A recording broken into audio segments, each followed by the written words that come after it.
The following podcast is brought to you by CDKOffers.com. Use offer code DIESHRINK for 3% off everything on the website and Broken Silicon for 25% off all Windows codes. All right, on with the show.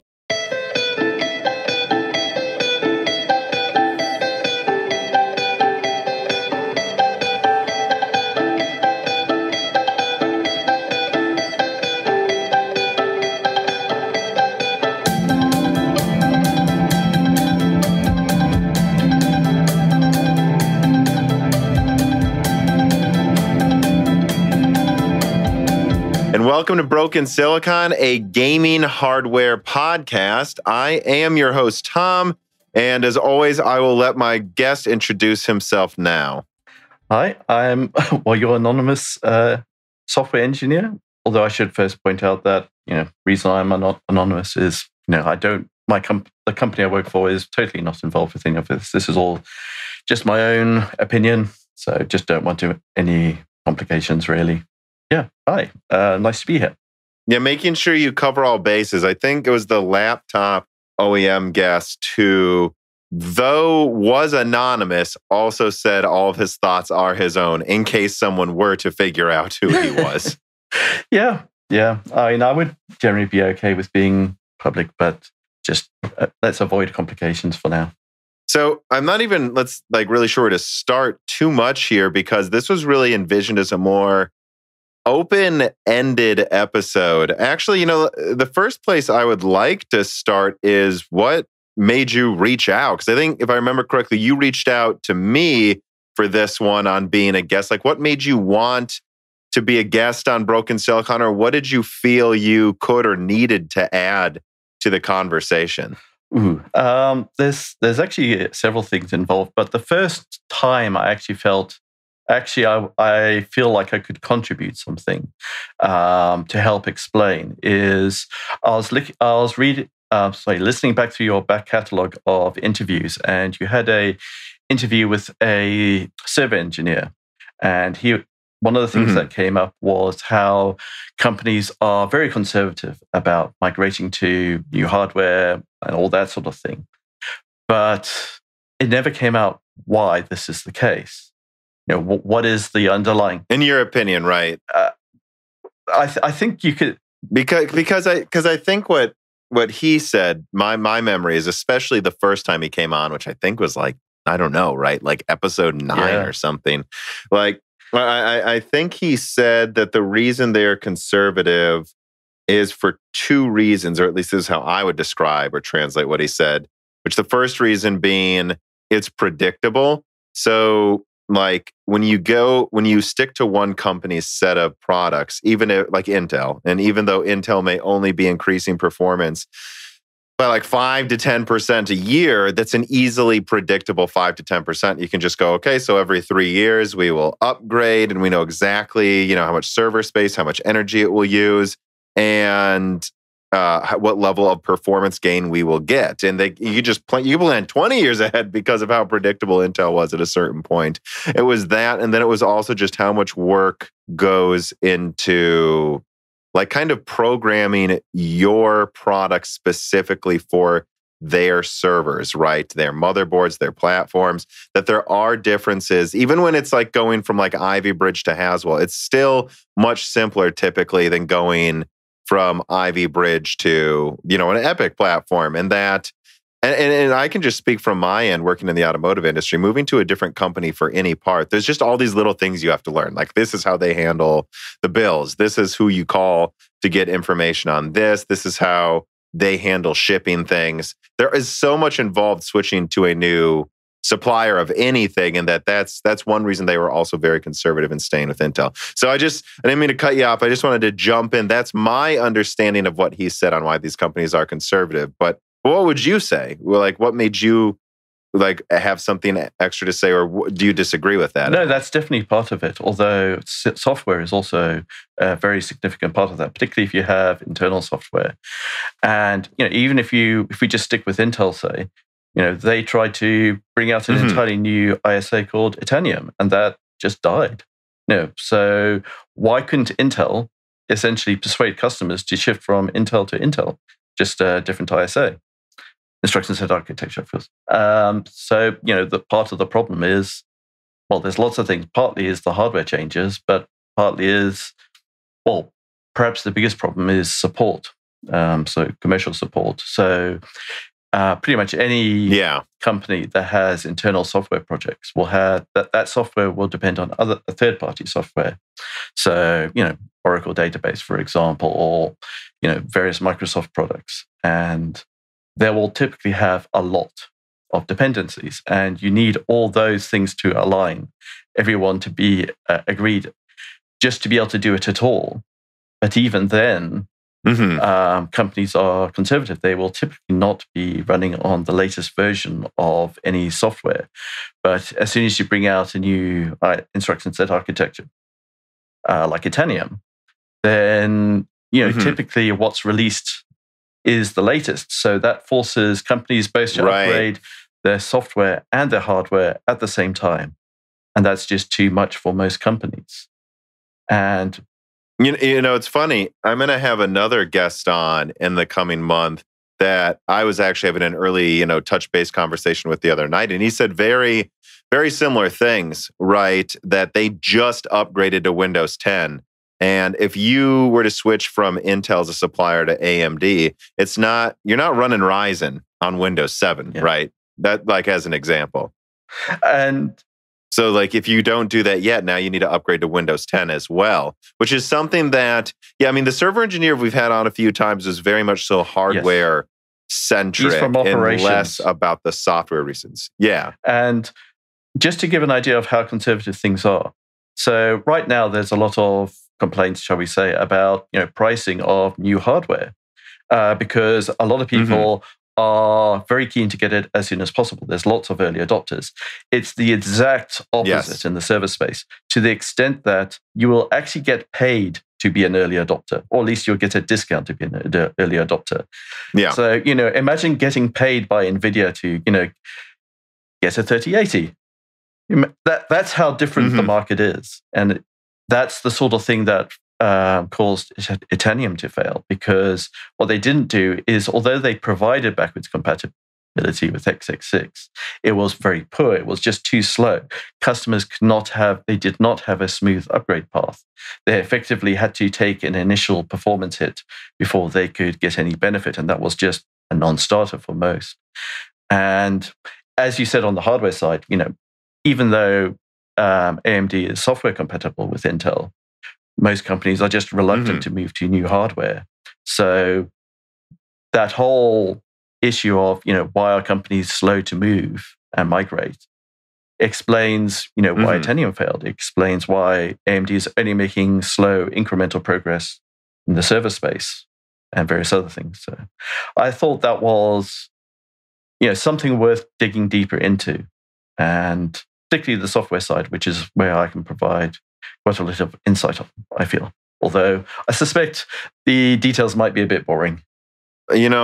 We'll be the judge of that. And don't worry, if it is boring, I am sure so many people in the comments will be more than happy to let you know it was, in addition to reminding you they still didn't get their new graphics card or some other stuff like that. Because that is about half of the comments right now still, even if it's related or not. But yeah, I'm glad you're on to add some extra flavor to some of these things that have been much more hardware centric. And we will get to more gaming related, or at least gaming tangential questions, because I do think it is incredibly, I won't even just say important. I found it very useful and illuminating to have people that typically don't talk about the gaming side, but have experience and the knowledge to be able to talk about where we get our performance from in games, what the hardware that powers games, even if that's not what you usually do, because you usually can go into a situation, look at a set of hardware, maybe it's not server this time, now it's a console, and just looking with in completely fresh eyes. You know what I mean? If all you've done is designed, like if you're someone who's designed or worked on servers your whole life, you can still understand the components in a console and then tell you why certain things are happening without any of the baggage, that I just cannot get away from when it comes to talking people who have had more gaming experience their whole lives. There's just always some point where it seems to turn into there's a fanboy reason they think something, or there's some baggage from an earlier designed piece of hardware in gaming that makes them think things are going the way they were. I think if you've been working on non-gaming hardware, you can still talk about it just as much, but you just have none of that baggage. So I'm really excited to have you on for that reason, even though typically you've warned me ahead of time, you typically don't look at gaming hardware. Not the deepest details, although on the software side, it's actually very interesting looking at previous experience on the server side and operating system side in terms of the type of optimizations game developers are doing these days. It reminds me a lot of things on the server side. And for similar reasons. Right. Because, multi-threading, all that sort of thing, parallelism, efficiency, scalability. It's a very similar set of problems. So before we get a little bit too ahead of ourselves, though, why don't you start telling us about, you're anonymous, so you can't probably use too many, proper nouns, but perhaps you can tell us a rough idea of what your background is. Right. So I've been a programmer most of my life. I started programming when I was about 9. Actually, part of why I got into programming is actually my mother. She started programming a long time ago. When my mother started programming, punch cards were bleeding edge. Imagine that. I think my dad worked with those too as well. Oh no, I remember. In early college, my parents, who are I believe, they're both over the age of 50 now, they learned in some of their more advanced classes how to program a computer by spending hours punching cards and making one long ribbon and then putting it in. And they were tested to see if they made the computer do the correct thing. Yep, that's how it used to be. Yeah, in my case, so I was always very interested in the programming side, the software side. And I took a university course. I have a Master's of Engineering from a university in London. I've mostly stayed in London, although I have occasionally worked elsewhere, including a brief stint in the United States.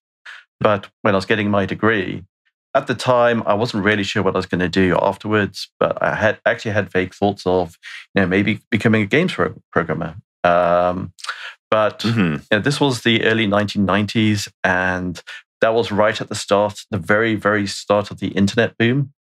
And I actually got a part-time job at an internet startup. And I found this much more interesting than actually university work I was doing, even though it's supposedly one of the best courses in the country. I just really liked it. And I almost failed my degree because I spent too much time working, so part-time. So after my degree, I've generally stayed around London, mostly working for internet-related stuff, although I've done a very wide variety of things.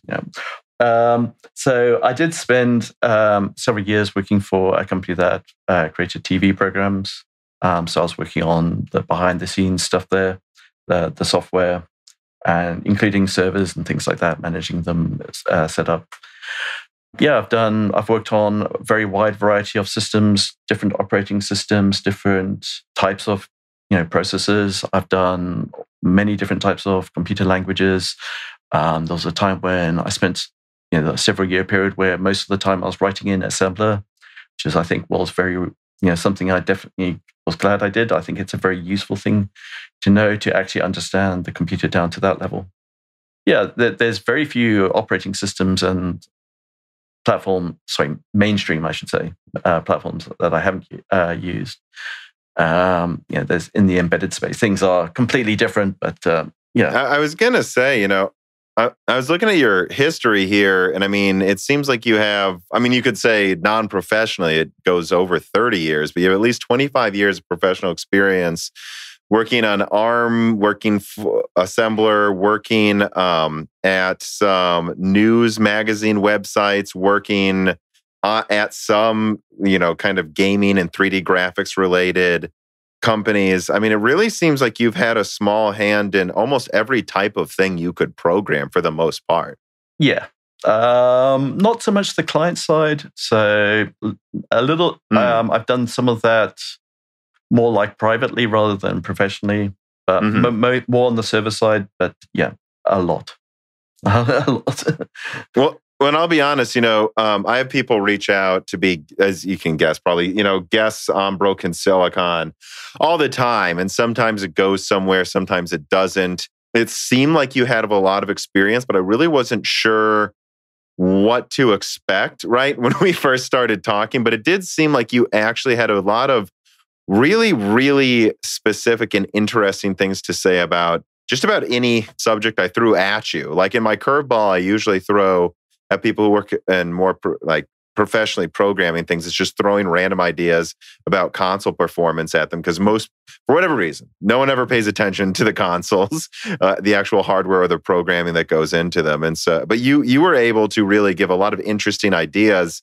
And I think you were even working on possibly an article for the Moore's Law's Dead website, both one having to do with ray tracing, I believe, but then also one having to do with what may have taken so long for AMD graphics cards to go multi-die like Zen, right? So you actually had, there's some people that reach out and say they want to give their input on things, and then they don't really have much to say, frankly, that I haven't seen everywhere else already. Whereas you seem to actually have a lot of specific things to say about any question I ask, and really quickly. So I guess what I'm saying is for everyone listening, you do pass the sniff test. You seem to know what you're talking about.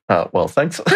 I think I've always had very broad interests, and we could probably discuss random science stuff, and I might be able to say quite a lot, but also computing. But we have to be careful. Yeah, of that. Let's not get there. Computer nerds talking about science. It's just. I remember once me and Cortex did that in episode. It became a 3-hour long thing out of nowhere. Like we'll just start talking about futurism nonstop. I'll just get to a reader mail. So, as with all of our guest episodes, patrons can submit questions ahead of time. And Roofnik has a question here. He says, "Hey, Tom and Dan. Well, Dan's not here today. We have a guest, Roofnik, so you got that wrong, or you guessed wrong on who's here.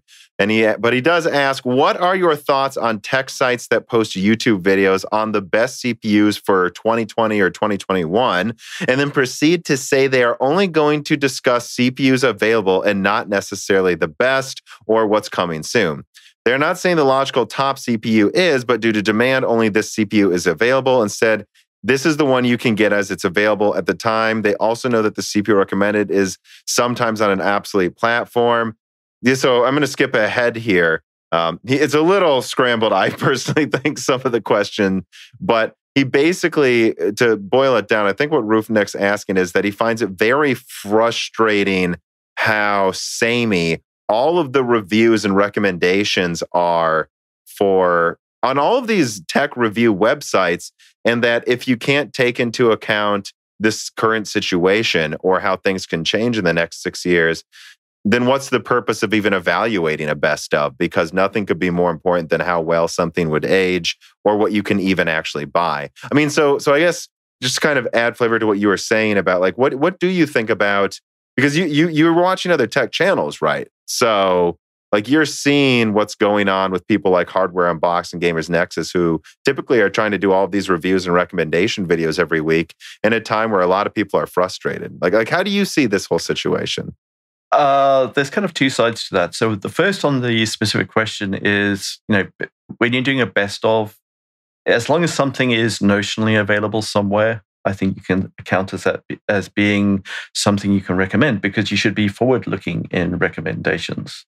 So just because it's not available right now, I think that's if someone can legitimately buy it somewhere or has been able to recently, or can be reasonably expected to be able to buy it in a very near-term future, I think that's something you can say, that's something you can put in a best of or recommended category. Just because supply is tight, I think that's a little unfair. On the just kind of product review in general, I was somewhat involved with, not so much product review, but just this sort of thing, but about 20 years ago, so more the early 2000s.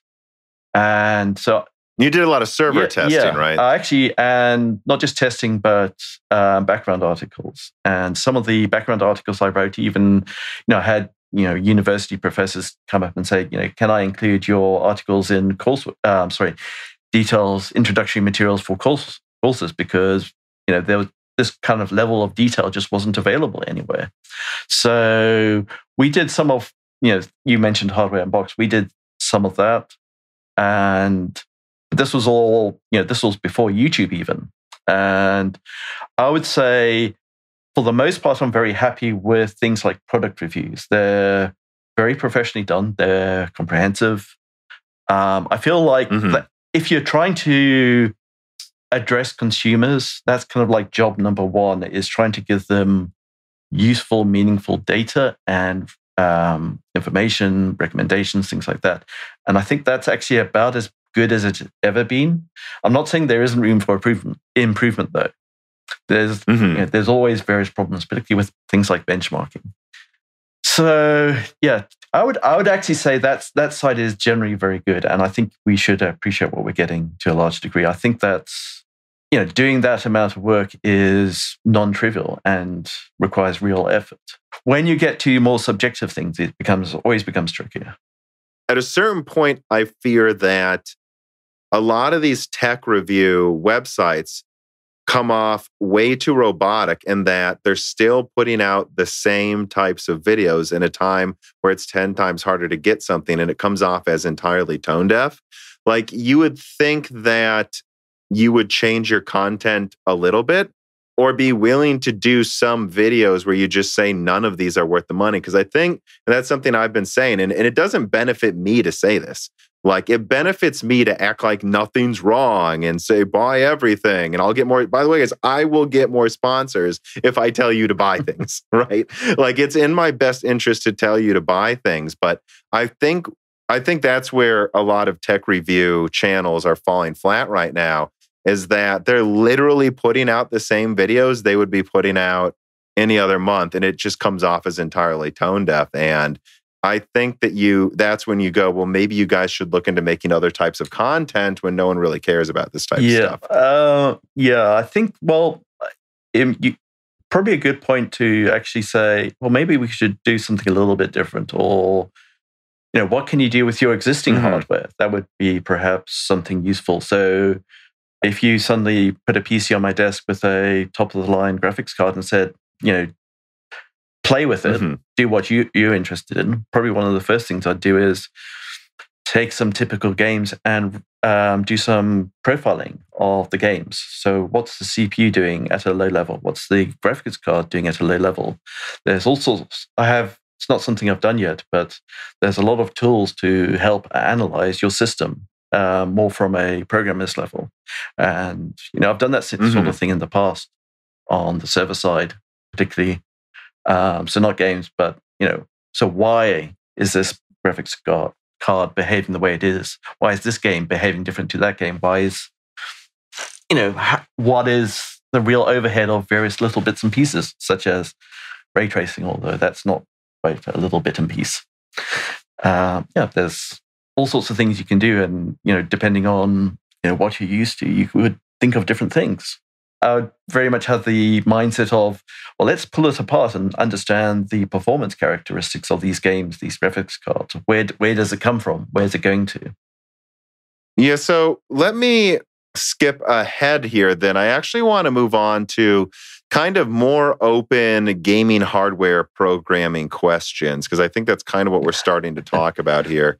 So Manuel Nascimento, hope I said your name right, though I probably said it wrong. He asks, what work and how much work is optimizing a game to run better really involved? In the case of poorly optimized games, do you believe it is the case that it was just too much work to get running better, or as well as some other people have got it running with other games? Or is it the pressure to just release the game on time or earlier rather than later? How much of it is optimization, and how much of it is a race against time when we see poorly optimized games?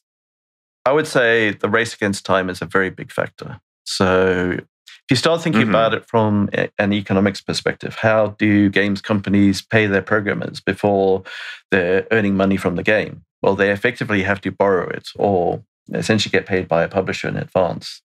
So the earlier they can get that game out the door, the earlier they can start making money from it. And if you run out of money, you go bankrupt. So pretty much any project, the project managers want it out as soon as possible. They do not necessarily understand technical details. It's more of a black box to them, and most of them, unfortunately. And they understand timelines. They understand costs. They understand return on investments. They understand not going bankrupt. So I think that's a lot of where that pressure comes from, is just, we need to do this in this period, else we're just not profitable, or, we're not even necessarily viable as a company. I was just going to say, I have a low latency programmer who should be a guest in the next month. And he was talking about how this crunch is not a gaming thing. I think there's a lot of people that act like the gaming industry uniquely has crunch. He's like, that's not true. All programming has crunch. All of it. All programming involves a period of crunch. It's almost unavoidable for how this works. It somewhat depends on the type of software you're talking about. So I think it's less of a problem for long-term software where you have regular updates. I think there's less pressure because you can always say, well, this feature didn't make it for this release, let's push it to the next release. So I think, it's definitely universal, but I think it's also fair to say and accurate to say that games have it worse, or rather, games development has it worse. I think part of it is simply because a lot of games developers are actually enthusiasts, and they can be taken advantage of because of their enthusiasm. There's actually similar industries, content creation industries, where they have the exact same problem. The actual people doing the work are real passionate people, and they can be taken advantage of, and it's not good. I think a certain amount of that, though, is unavoidable would be the wrong word. But like when I worked at General Motors, my job was making sure at least large portions of the car were safe enough for people to drive, right? So my job, I was the one who signed off that these seats, which are connected to the seat belts, connected to the bucket of the car, connected to everything, are safe enough. I give my stamp of approval based on this testing that people won't die if they crash this car. And then in addition to being passionate about getting that right so people don't die, it's also that I have to make sure it gets done to a level of quality so that all of the other people, this car launch affects the jobs of hundreds of thousands of people at this auto company, so that it makes this company money so that all of these people bring money home to their families. It's a huge company. It's a huge organization. At a certain point, though, no one had to make me work overtime. I did it because I cared. And I was always going to do it because I cared. No one put a gun up to my head. I chose to work harder because I knew what I was doing, to be completely honest, mattered, right? And I was passionate about it. And so I think there's just, I don't want to say always, but there is this level of crunch propelled by passion in the gaming industry, though, that no one's putting a gun up to their heads. They're just willing to work the long hours because they really care about what they're making. And when people care about what they're making, they put in some pretty crazy hours. I mean, I don't know how much of that is, there's definitely, I think EA, especially like game testers, they definitely work them to the bone, I've heard. So that's an example of it being very bad. But I'm not sure how much of it is people being taken advantage of so much as people taking advantage of themselves. And that if it was ever to get better, some people just need to be realistic with their expectations of how much work they're able to get done in a given week, which is something I've come to terms with too, running this YouTube channel and podcast network, is just like one of the hardest things is coming to terms with how much work you can actually get done, because I will work myself to death. No one needs to make me, you know what I mean? Or I don't know, do you disagree with what I'm saying, or? Well, to give a little anecdote, on 31st of December in 1999, I suddenly got a call up from my boss saying, can you come help us on this project that you weren't involved with, but we need some help on at the last minute? And I turned up. I had other plans, but turn of the new millennium, get the call for help, I turned up. I guess going back to what we said, though, about what would cause a game to be poorly optimized, one thing that I want to point out is, and I think you said this initially, is that a lot of it really is, in my opinion, the time. It's not even crunch. I think, and again, I don't mean there's always crunch and it's unavoidable. That's not what I'm saying. But I am saying there's always going to be a point where you're like, crap. You can always use another week, can't you? It would always be helpful if you had one more week to program something. So there's always going to be this period where there's 1 month left and people work extra hard because they care. But the problem is when, like you said, I think they're required to release something before it's ready. Right. That it's not laziness from what, in my experience with anyone I've talked to in this industry, it's, the game has to come out by this time. And I actually think, and I don't want to beat a dead horse, but I have to bring it up because it's the perfect example, and there'll be a link in the description about Cyberpunk 2077. Apparently this game was planned to release in 2022 based on numerous accounts from people inside the company. And Cyberpunk's response to that was, well, you didn't talk to everybody. They did not deny that that's true. They did. And so what I'm forced to conclude then about the state of Cyberpunk 2077 is that even though it took 7 years, that game probably wasn't really expected by most people working on it to come out till the end of 2021 or early 2022. And that I suspect their company was running out of money and they needed to get something out no matter what, or they would go out of business. We've seen this with a lot of other games, by the way, where this thing happens where they're like, it has to come out by this time or we will go bankrupt, or, for example, EA will cancel the project and fire us, right? Like something like that. And I think, and the truth of the matter is, I think what they should have done is just have a round of funding to get the final 2 years out, because what they did is they lied. And as far as I can tell, they're going to be sued, and I think they're going to lose the lawsuit. Because there's public accounts now of them knowing it wasn't ready, that the E3 demos they showed were based on a build that wasn't in the game. It's very bad, but it's time. It's that they didn't have enough time, and they had someone tell them it has to get done by now, or we'll go out of business. That's what I think happened with them, and what happens a lot of the times with these games. I had the exact same thought, very much. Perhaps an investor left and they just ran out of money because of that, or an investor had been told that it would be ready by 2020 and been lied to. That's it could be quite a bigger problem than just lack of money. It could have been actual fraud, for all I know. But I'm just guessing. Sorry, it's looking a lot like fraud, by the way.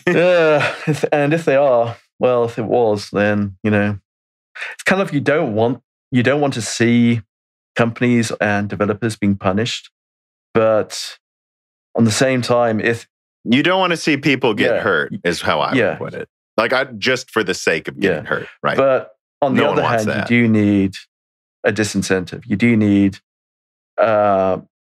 warnings that this is not acceptable behavior. Otherwise, people just do it more. So the only way to get stop repeats of that is to make sure it's seen as not acceptable. Well, yeah, because if people learn they can get away with this, then everyone's going to do it. And actually, on a similar note, moving onwards from poorly optimized games, kind of continuing with this, another interesting thing I think we can talk about is I've found the more. Because I think you've seen this for the past since consoles existed.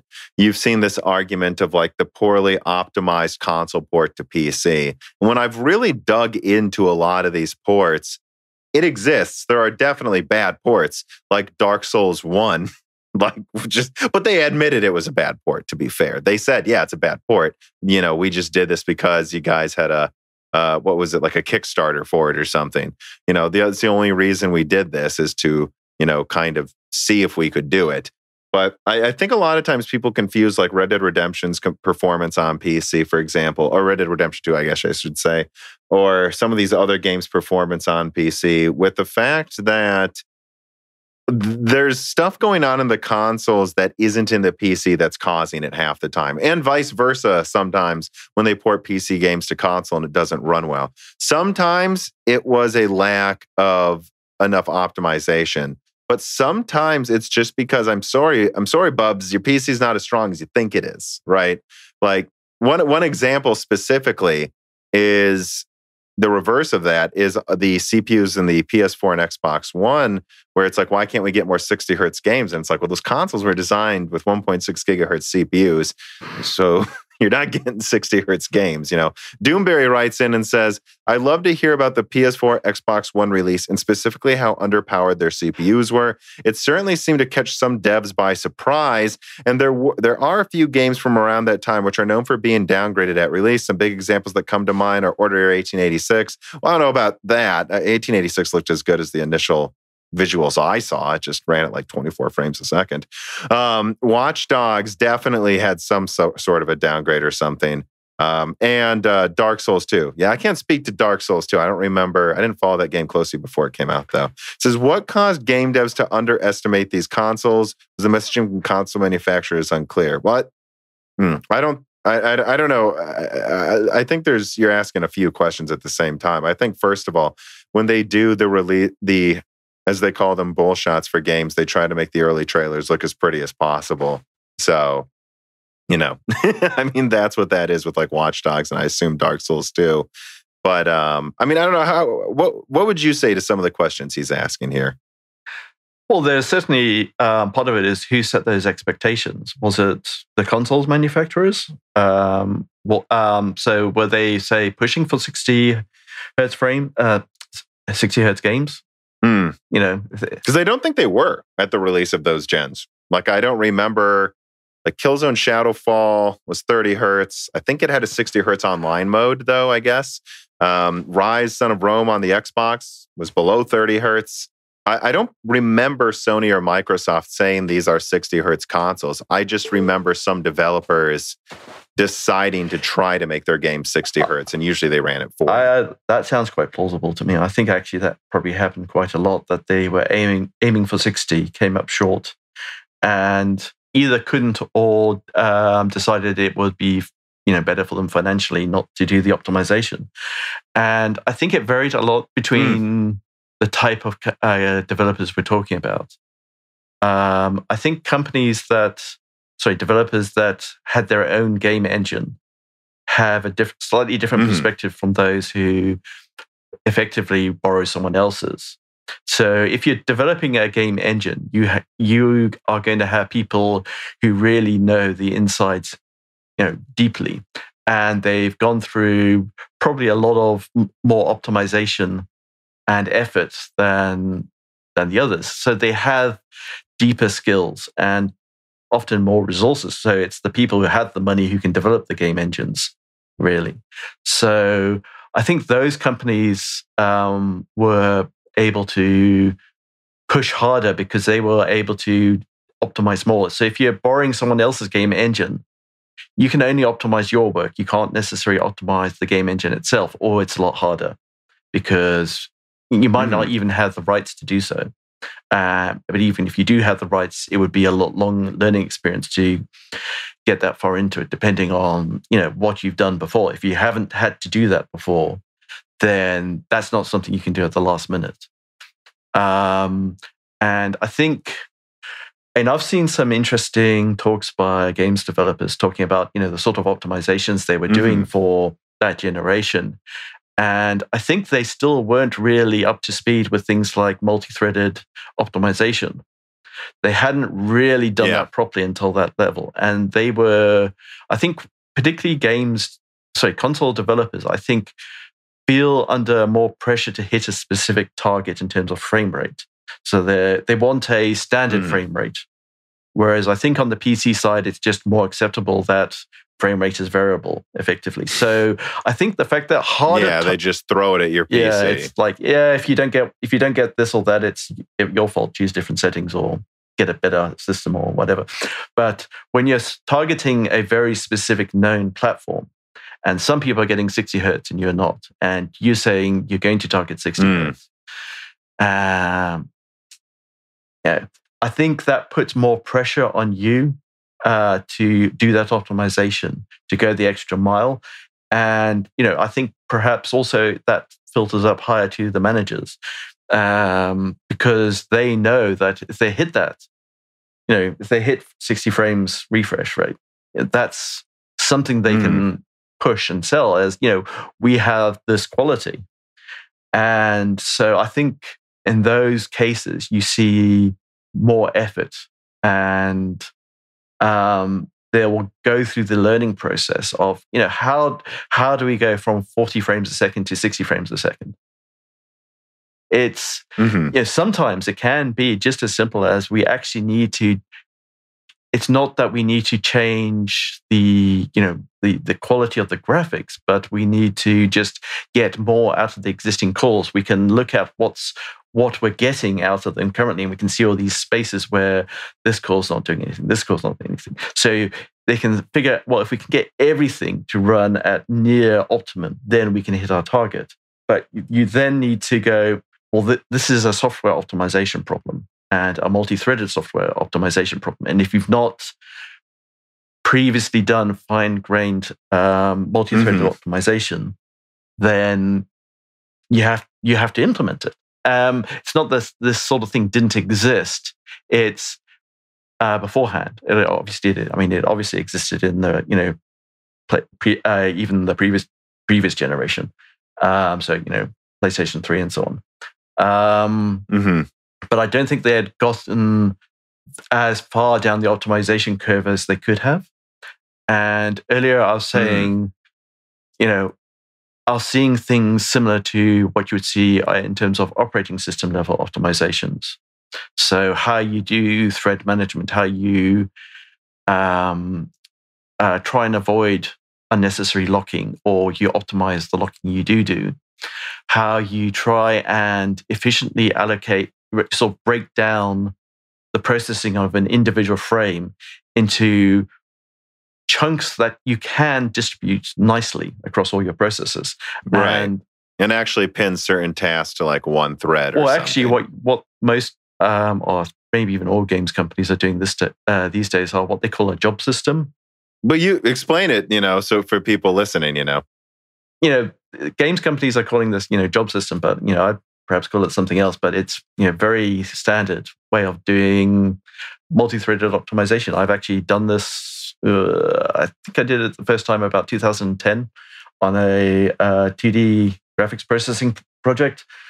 And what you do is for each hardware thread you have available, so general purpose hardware thread, that isn't, if it's allocated by the operating system, you would ignore it. But your general purpose hardware threads, you have one thread available. You allocate one thread, and you have it permanently running on that processor. Or at least it's what's called pinned to that processor, in that it prefers to run on that processor, so that all your threads are in like normal operations. Everything's nicely running in a consistent way. And what they do is they simply connect to a common job queue and say, give me something to do. And they'll process it, and they'll finish it, and they'll go on to the next thing. And they'll just do that as rapidly as they can. And so you need to then, so part of the problem then becomes, well, what do we put in the job queue?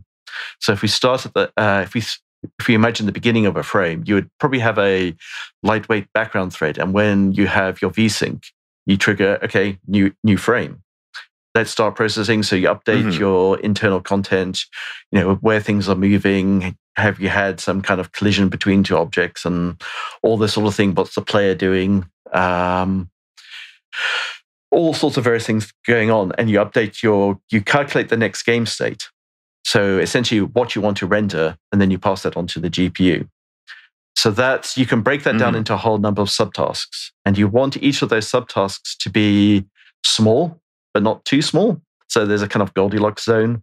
So if you imagine your typical, say, okay, so if you're targeting a particular clock rate, you'll have, let's say you want to complete everything within 16 milliseconds.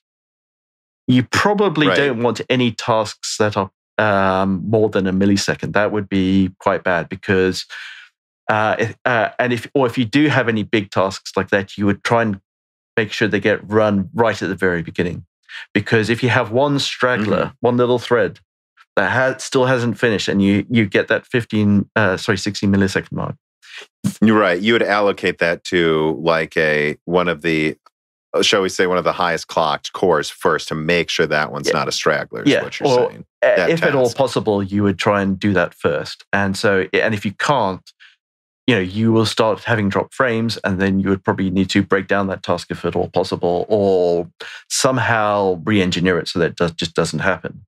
So if I could jump in though, like I think then when it comes to console ports, whether to console or to PC around a new console gen, I think especially like if you think of this gen, I mean, the CPUs in this generation are just so much stronger than last gen that it's been a smoother transition. And what you had with the PS4 and the Xbox One is you were going from with the 360, a 3.2 gigahertz triple core 6-thread processor that is now needing to go into, I mean, effectively the Xbox One had 7.5 cores for the game. I believe half of one of the 8 cores was used for the OS. So you're now translating 6 threads into 7.5 threads that are at almost half the clock speed. And then again with the PS3, you kind of have like 7 cores, but they're really differently organized than normal, moving to 7 cores on, again, a lot of people may not know,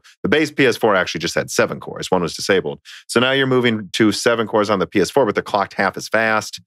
So I think when you saw like things like Watch Dogs as an example I want to use that looked really, really good before the consoles came out, I think that's how they intended it to look and run on those consoles. I don't think they were trying to lie. I just think that then years went by. It took forever to get that game finished. And then it came, well, it's coming out this fall, whether you like it or not. And they didn't have time to do as to the metal optimizations as they thought they would have the time to do. And perhaps the CPU wasn't as capable of running at higher frame rates as they expected. And they had to ship a product. And that's why it didn't look quite as good. At a certain point, they just needed to crunch and say, hey, this thing just needs to run at 30 frames so we can ship it, right? I think that's what happens a lot of the time, especially games that are shown before a console gen comes out and that come out around the first few years of a console gen. Right. And some of it was probably down to, just what does the platform provide? So certainly, I was just talking about multi-thread optimization and,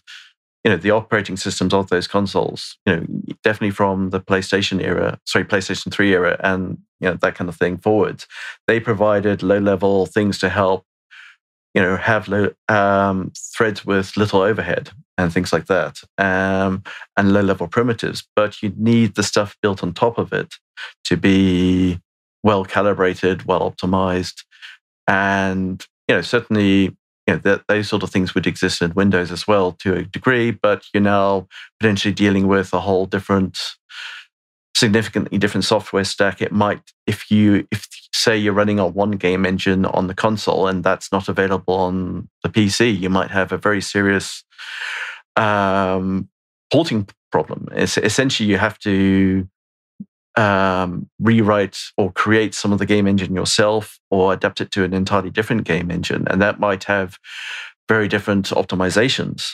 So that would be, if you have a scenario like that, that would be very hard. If you can keep to the same game engine on both, it would probably be a lot easier. Well, actually, let me throw this reader mail in then. Illyrium writes in and says, what's going on with Horizon Zero Dawn on PC? Because I think this is an example of what you're talking about. He goes, we have to waste some 10 minutes every time we launch the game for the game to optimize shaders. Well, it's clearly underutilizing CPU cores, RAM, GPU, and SSD. Then they added pillar boxing on ultra-wide resolutions, whether there's a cutscene, even though it's in-game, not pre-rendered or anything. So there's no logical explanation for why they can't use the full 21:9 aspect ratio. Well, I wouldn't assume that, my dude. Like, you say there's no reason they can't use the full 21:9 aspect ratio in a cutscene, but you don't know what's going on in the background during that cutscene. It may be in-game rendered, but they might be like loading a new section at the same time. And there was something going on in the engine on the PS4 where they allocated this many resources to rendering this exact field of view. Like, don't that's a Guerrilla game that was initially a PS4 exclusive. They do crazy tricks like that, right? When they can optimize to one piece of hardware. So when you see stuff like that, I really wouldn't assume there isn't a reason they had to do that. I'm not saying they couldn't fix it on PC. I'm just saying there is probably a reason. They didn't just pull some reason out of their ass. There's probably a reason that they had the engine doing something at the same time. But I'm going to continue this question. And he goes, and then with the latest patch 1.1, they introduced a bug on all Radeon cards that randomly disappear, make whole forests disappear on and off. Yeah, I don't know what to say about that. That's just bad. It's especially bad on Navi 21 cards. How can they let this happen to PC gaming, or what can we do so this doesn't happen? I mean, I don't know, right? You just got to vote with your wallets, right? Don't buy it if you think it's bad. Although I've heard, I don't know, when it first came out, it seemed like Horizon, I think kind of like Red Dead Redemption 2, people underestimate how much is going on screen. Like in Red Dead Redemption 2, they're rendering like 100 rabbits and snakes at the same time in the grass that you can, because you pull up Deadeye and you have to be able to see them right away. Like you may not see everything going on, but there's a reason those games are hard to run. But I mean, like, I don't know. What would you say about some of the things I gave my input on one of them. What would you say about some of the problems he's mentioning? And, this is a game that was on PS4, I think in 2015 or 16 or something, and then came to PC, I think last year, if I remember correctly. So like, I don't know if you can give any input on some of these problems. Well, they're obviously bugs. I mean, they can't be anything else than bugs. That's just, they clearly missed something in testing. And that's just shoddy. And a lot of the things mentioned are just shoddy. And that's just very bad. I mean, we're talking about Cyberpunk 2077 earlier. That's kind of stinks of the same problem to some degree. But also what you were saying earlier about things happening in the background. There's a lot of smoke and mirrors that goes on in the background that isn't obvious, and that can certainly cause some weird things when you're working on different platforms with different performance characteristics. Yeah, I've had some. If we're just thinking about more general issue of just quality and user experience, I've had some painful moments myself. So, for example, last year, I saw on Steam that there was this game, you could play it for a week for free. And it was a game I'd been interested in. Mm-hmm. And so downloaded it. It's 100 gig, took ages because, I didn't have the best internet connection. Finished downloading it, had to then download a whole lot of patches, then had to go through all this setup and configuration work, which took ages. Eventually, after a long time, got to start playing the game, and the character just was inoperable. It just tried moving the character around. It just went crazy.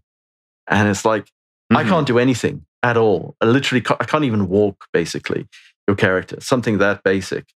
The graphics were fine, but the character movement, the controls were completely messed up. I tried different things, looked on the forums. After about 2 hours, I just thought, I'm not going to sink any more time into this. And sorry, gone. I'm sorry, I was seriously considering you as a game I might purchase. And now, that customer experience is just not worth it. Clearly, for whatever reason, there's been some kind of big mess up here.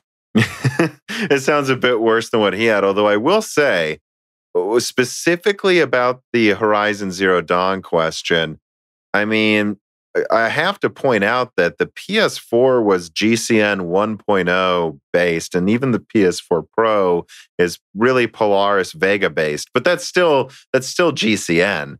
I mean, when you're saying it works really badly on RDNA, especially Navi 21, I mean, guys, RDNA is an entirely new architecture. All Guerrilla's really done is pretty much programmed to one piece of hardware for years. And I think they even put out a release saying that they screwed up, So I have to say that a lot of these newer bugs are clearly due to that they were just so used to programming to one piece of hardware. And like I said, and I think like you agreed, that there is actually more smoke and mirrors in the background for games that were designed specifically for one piece of hardware than you might expect. That none of these things like the pillar box and cutscenes they just didn't think to add something else. And actually, there's a lot of PC games still that for some reason don't support 21:9.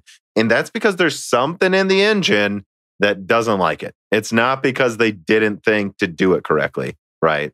Yeah, so somewhere in the hardware software stack. Could be DirectX. It could be drivers that sit on top of DirectX. It could be the game engine. Could be who knows what. Notionally, you sometimes have GPUs that are backwards compatible, but I don't think they're under nearly the same pressure in terms of backwards compatibility as, say, server hardware. Server hardware, when you say you're backwards compatible, you're backwards compatible, and no ifs, no buts. And yeah, you just can't afford. I mean, sure, if it's a bug you can get rid of, that's one thing. But if it's if it's an actual feature, it should just the same binary should work.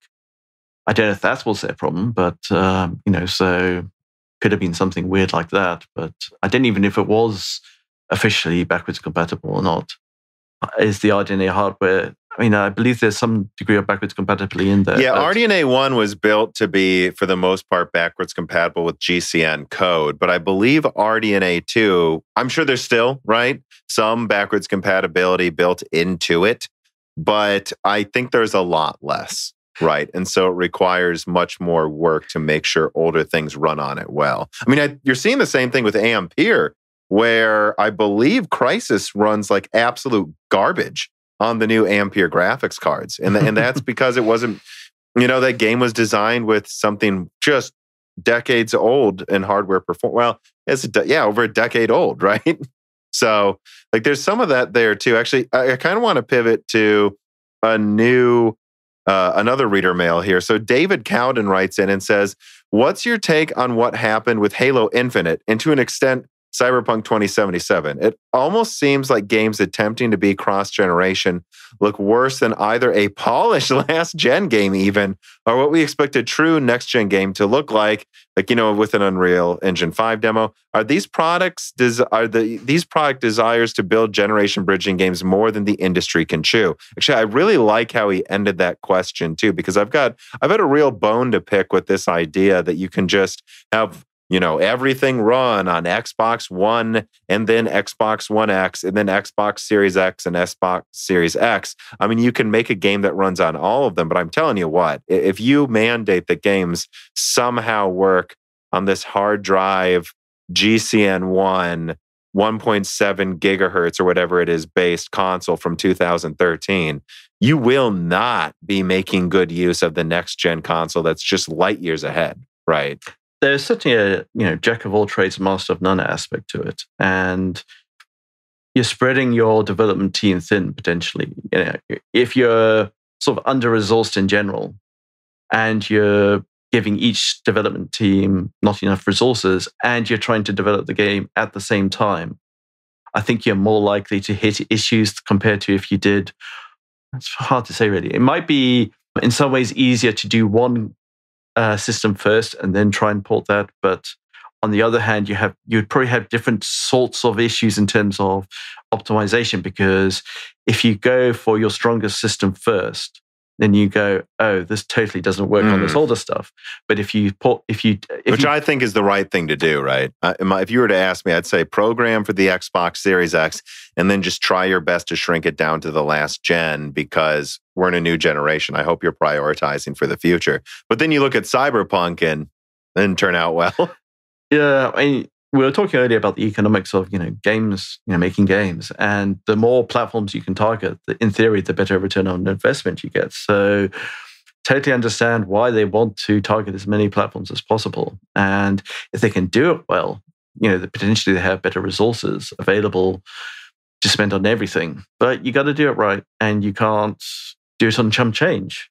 And to reverse what we were saying earlier, if you target initially older generation, it's much harder to then bring it up to, say, the quality you would expect for the newer generation, particularly with something like ray tracing, actually. That's, I think, catching a lot of developers with unexpected performance and quality considerations. There's something like ray tracing and the performance optimizations you have to consider for it. It actually there's some things that you wouldn't expect make a big difference to performance, like how your textures work. And so if you have a very flat texture, as in, you don't have Like you literally have a mirror finish and a flat mirror. That's a lot easier than a bumpy mirror. It's the masks are simpler. Oh, yeah. And things like that.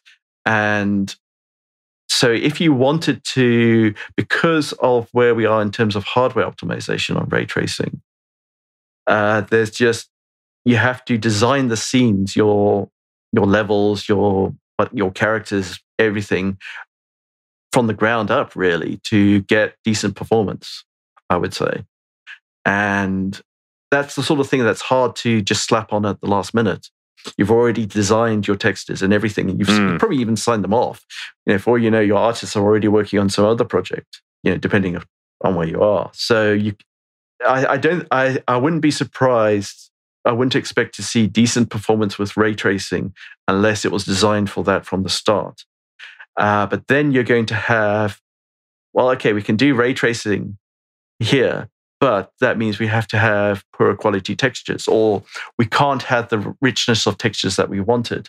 So then you might decide to go, okay, we'll design this room to look good with ray tracing, and we'll have this other room where there's basically no ray tracing, but we can have the nice textures and try and maybe do a bit of a hybrid there. Well, right. And that's interesting because, Jensen Huang walked on stage and he was just like, well, ray tracing, it just works. It's just easier to program. But in effect, what you're really seeing this generation and for the past few years is it doesn't just work because it's so taxing on hardware. They're having to just do more work doing little optimizations in every single room to make sure it runs well with ray tracing. So really, ray tracing hasn't made things any easier for developers right now. Maybe it will, right? In my opinion, in 5 years. But right now, it's really just added more work on top of the rasterization work they still already have to optimize a ton. There is actually one caveat to that, and that's dynamic shadows. Mm-hmm. Apparently, dynamic shadows in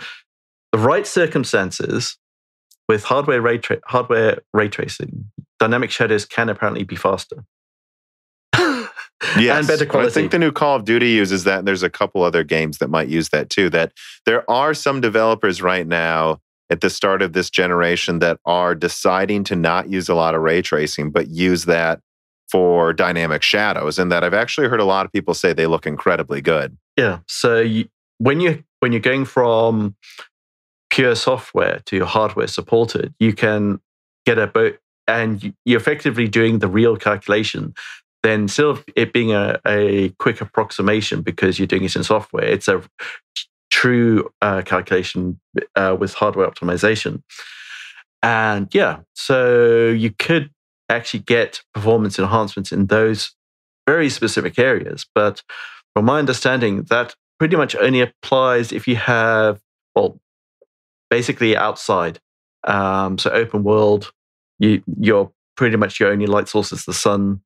And even then, it doesn't always work. Mm-hmm. And that might also depend on the game engine as well. But so that's, as far as I'm aware, the only low-hanging fruit. So that one thing might get taken up, but the rest might take considerable planning, not just optimization work, but planning. Working with your graphic artists and saying, well, okay, you have to do it this way, otherwise performance will be shit. Mm-hmm. When you can kind of see why shadows would be so appealing too, because they look obviously better if they're more accurate and high resolution. But like if you look at Watch Dogs on console, especially on the Series S, they said that it made the game look worse because the only way to fit it on the weaker version of the Xbox, ray tracing that is to turn the ray traced reflections resolution down so much that they said it just makes everything on that's ray trace look blurry. And so it looks horrible anyways. Whereas if you're ray tracing a shadow, it's just black. You don't need to worry as much, you know what I mean, about accurately reflecting things in accurately tracing the reflections. It just needs to trace a black outline correctly, and then you're good to go. So I think, yeah, that's going to be much, much, much more appealing for a lot of games over the next couple of years, is to just use the ray tracing tech for good shadows. But hey, all that marketing, all that engineering work, we got better shadows. Yes, I think we'll have to wait and see. I mean, if we take Spider-Man on PS5, Why is that seems to be standing out? And I think some of it is simply because it's open world, and some of it is simply because a lot of the objects, like skyscrapers, are just flat objects, and that makes the maths easier. Yeah, and absolutely, yeah. And they also, so in some ways they were just lucky that. Perhaps. Well, I don't know if luck is the right word. There's skyscrapers and windows and watchdogs, but yet there's way, way, way more windows showing reflections in Spider-Man to a longer distance than watchdogs. Any version of watchdogs, even on PC, and I think you actually messaged me about this before we recorded, that you were looking for examples of good ray tracing. I think you basically said Spider-Man seems to be the only one that made the correct trade-offs. And to be honest, I haven't played Spider-Man, so I can't say for sure, but I've seen videos of it, right? But I'm hearing a lot of other people say that too. And the reason I think people say that is ray tracing never really impresses anyone unless it's running above 1080p, so you can see the extra details, and at 60 frames, so it doesn't suck to play, right? Because I don't think anyone or most people with a brain are impressed by ray tracing unless it doesn't affect their gameplay. And if you're below 60 hertz, it affects your gameplay. And if you're not above 1080p, the extra detail in the textures and the ray trace reflections isn't noticeable, right? You might as well not turn on ray tracing below 1080p, pretty much, because the ray trace reflections are usually at a lower resolution, and it's just going to look like a blurry mess in every puddle. Yeah, and gamers don't play still screens. They play dynamic stuff. And it's, the quality from frame to frame. If you've got flickering, if you've got weird stuff, that doesn't show up in individual frames. Can even be more jarring. So motion, it just really pops out. And I've noticed this testing DLSS. If you have something like flickering, that can really, really stand out to your eye very strongly. And that can just kill it just to kill the fun for you. And most gamers, I would imagine, when you're in the moment, when you're concentrating on the game, you're concentrating on the game. You're not concentrating on the quality so much. So you might initially play with ray tracing on for fun, but if the smoothness isn't there, if there's annoying graphical artifacts, you'll just turn it off. So, is it worth it? Feels like for most games right now, it isn't. And there's quite a lot of pessimism I'm seeing online about ray tracing. And I think it's well-founded. And it's just pretty much, if we consider, say, mainstream games, there's not, Spider-Man seems to be about the only one where people seem happy with it. It seems to be genuine improvement and worth the time. Well, right. I think it perfectly illustrates, right?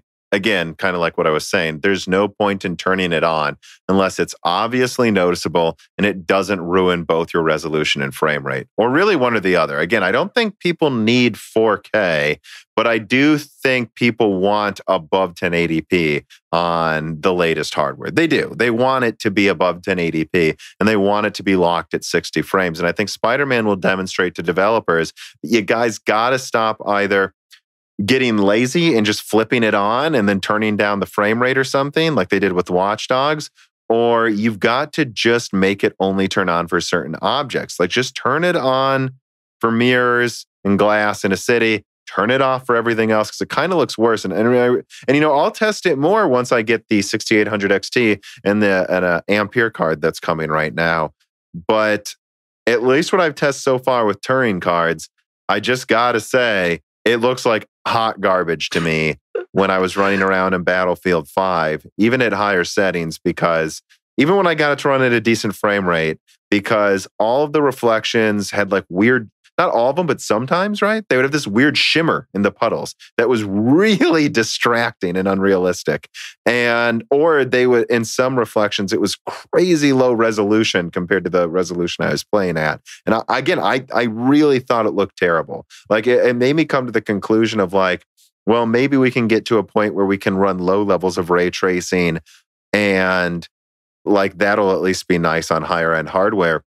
But from what I've experienced, when developers talk about low levels of ray tracing, they just mean turning down the resolution in the puddles, and it just makes the puddles look like an N64 game or really a PlayStation 1 game. Like which looks much worse than N64. It looked absolutely terrible.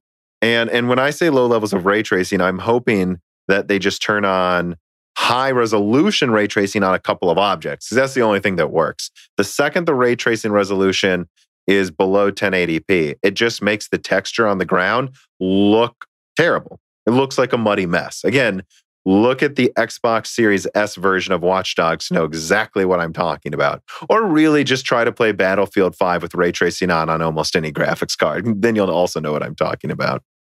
Yeah, so developers are definitely going to have to be selective about where they turn it on and off and what kind of fallbacks they have. If you have a, shall we say, traditional solution that works well, and there's almost no scenario in which the hardware-based ray tracing actually gives you either quality improvement or performance improvement, then just ignore it. Focus your efforts elsewhere. But I think the software side is still playing catch-up to a very large degree. I mean, game engines didn't have ray tracing, hardware support for ray tracing immediately. They're still, I would say the game engines are still in early phases of supporting it. They definitely are when you look at the performance of most of them. And also having it work reliably, cleanly, have good fallbacks for when you don't have hardware support, things like that.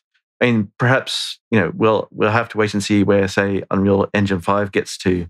It feels like the early work they've done in previous releases, like the last year or so, have been like the low-hanging fruit and more what they could do quickly. Whereas Unreal Engine 5 might be much more baked in at a deep level. So that might give new opportunities.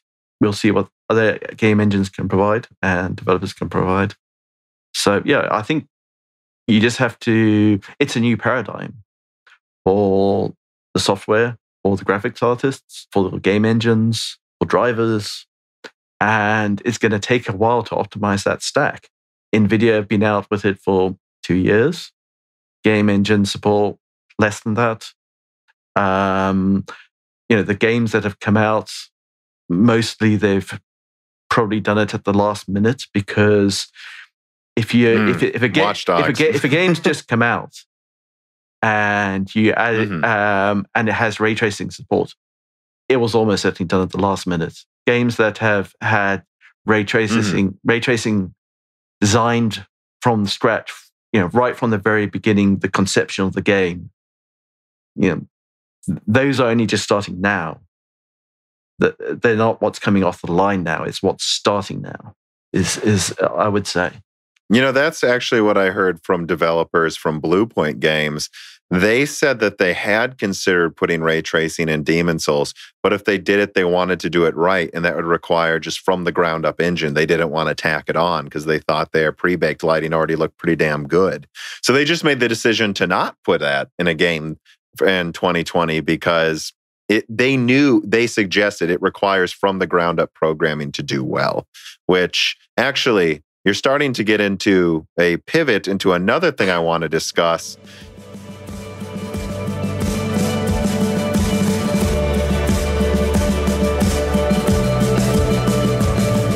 Gosh, Reese, why does Windows 10 Professional have to be so expensive?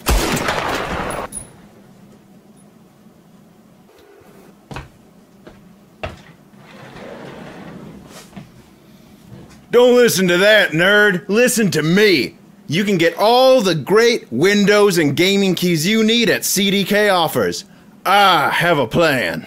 Go to cdkoffers.com to get all the Windows Professional and Microsoft Office keys you need, and games as well. Add them to your cart, and you can even apply one of them City Slicker promotional codes like DashRing for 3% off software and Broken Silicon for 25% off all Windows codes. I do have an account on this website, and it is ultra easy to use. Just submit your order, use PayPal, credit card, or Bitcoin, and go to Windows website to download Microsoft Professional. One more time, that's go to cdkoffers.com. They are a fantastic sponsor of Moore's Law is Dead. Use offer code DashRing for 3% off everything on the website, and Broken Silicon for 25% off all Windows products. Now, back to the show.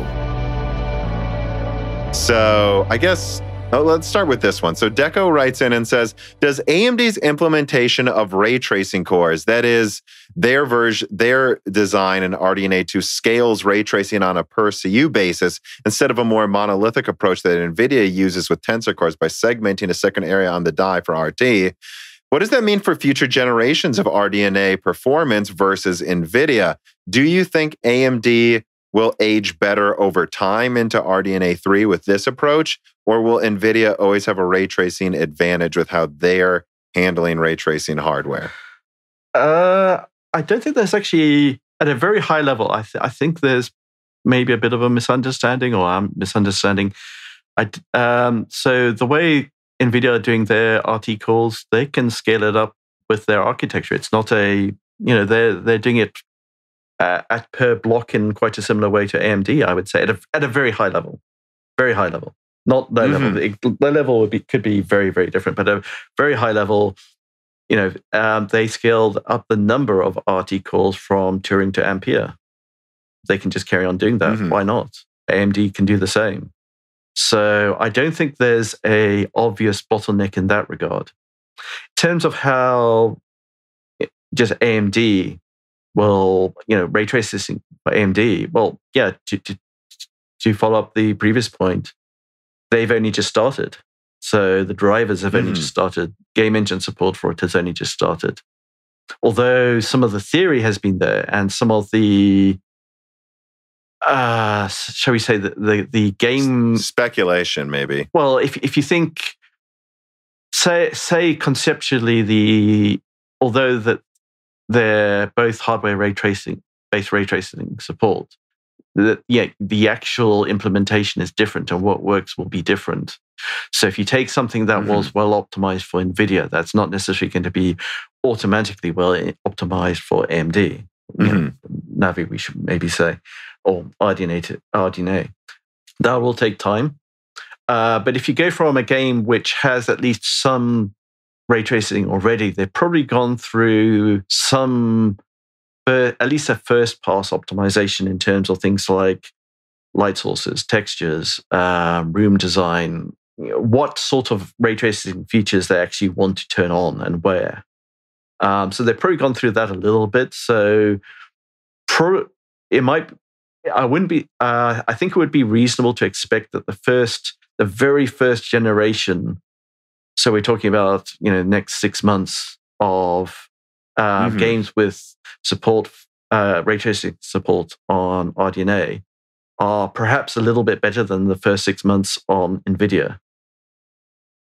Because I think that's safe to say. Because if you look at the results of at least, even just literally Spider-Man, the first 6 months of Turing, there were no games to play. There were none. There wasn't even one ray tracing game at launch with Turing. You could argue that's because it was such a small install base, but it really didn't start working well on Turing until they optimized it, I think, over a year after the RTX 2000 series came out. That's when you really got the big updates to Battlefield 5 and stuff, where finally there were somewhat playable frame rates. And also when you started having game engine support as well. There certainly wasn't game engine support out of the gate. I don't know if NVIDIA dropped the ball on trying to prepare for that, or simply that it was just very expensive for the game engine guys to do it, because they probably had their own plans. And then if NVIDIA comes along and says, we want this, well, then they've got to allocate new resources to support it. So that's easier said than done, particularly as you said, it's a small install base. The high-end cards get a lot of press and a lot of discussion, but as an install base, they're tiny. So the money is volume. It's not. You don't, selling a game to a guy with a high-end graphics card gives you the same money to selling it to a guy with a low-end graphics card. So you have to support the mass market where you can. And obviously, you want to try and make it scale so that it looks better on the high end, because that's what you can use to then sell the game. It's not that they have no motivation; it's just limited because the payoff is limited. Right. And I think what I would default to, which is what I believe I said in my 6800 XT kind of review day impressions video, is that at the end of the day, NVIDIA seems to generally have better ray tracing performance right now. Card to card, like when I say card to card, I mean comparing, for example, 3080 to 6800 XT or 3070 to, I don't really know if that's fair to compare the 6800, but like almost, I guess maybe we'll say 3060 Ti to 6700 XT when that comes out. NVIDIA seems to, for the same rasterization performance, have better ray tracing performance than their AMD counterparts right now.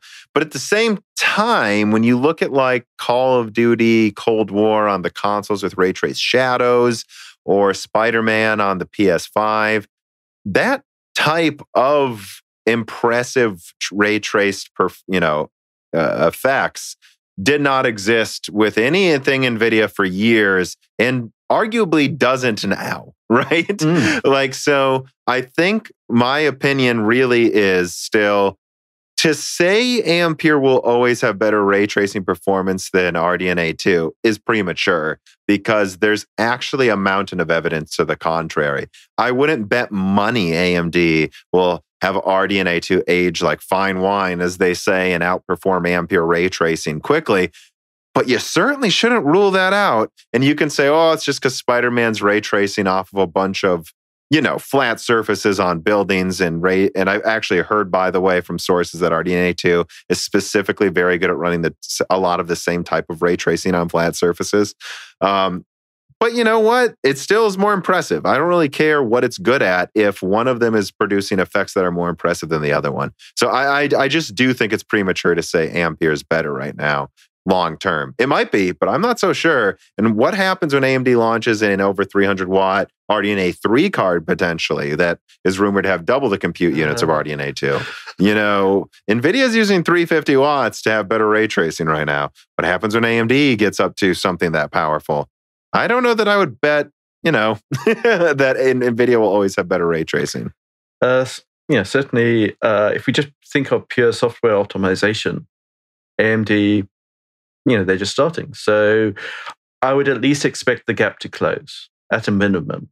At a minimum, I would expect the gap to close. Whether AMD overtakes on average, who knows? We'll see. There might be some very specific cases. So there's different hardware that will have different special cases. So it's interesting to consider Spider-Man. Is it how specific is it to the environment they have? How specific is it to the amount of work that was put into it? We might not see another game like that for another year or two. Sure, which is why I'd say don't bet on AMD winning either. We just have to see, right? But actually, let me pivot to this question here. So Connor Horry writes in and says, "Do you think ray tracing will cause this generation of graphics cards to age poorly overall? Currently, there's a lot of debate about how relevant ray tracing will be in the future. Reviewers hammer home the point that Nvidia cards can run X game at 40 frames per second with ray tracing, while the equivalent AMD cards are 20. But in both of these examples, both cards look bad to me, considering those frame rates are lower than I want for top-tier cards. If ray tracing becomes more relevant, I would think this generation will actually possibly age very badly overall, as they are essentially first gen. Or do you think it is possible ray tracing will be more efficiently implemented in a future way that keeps this gen relevant? And on a similar note, do you think ray tracing will accelerate the aging of older cards like the GTX 970 that doesn't officially have any ray tracing support at all?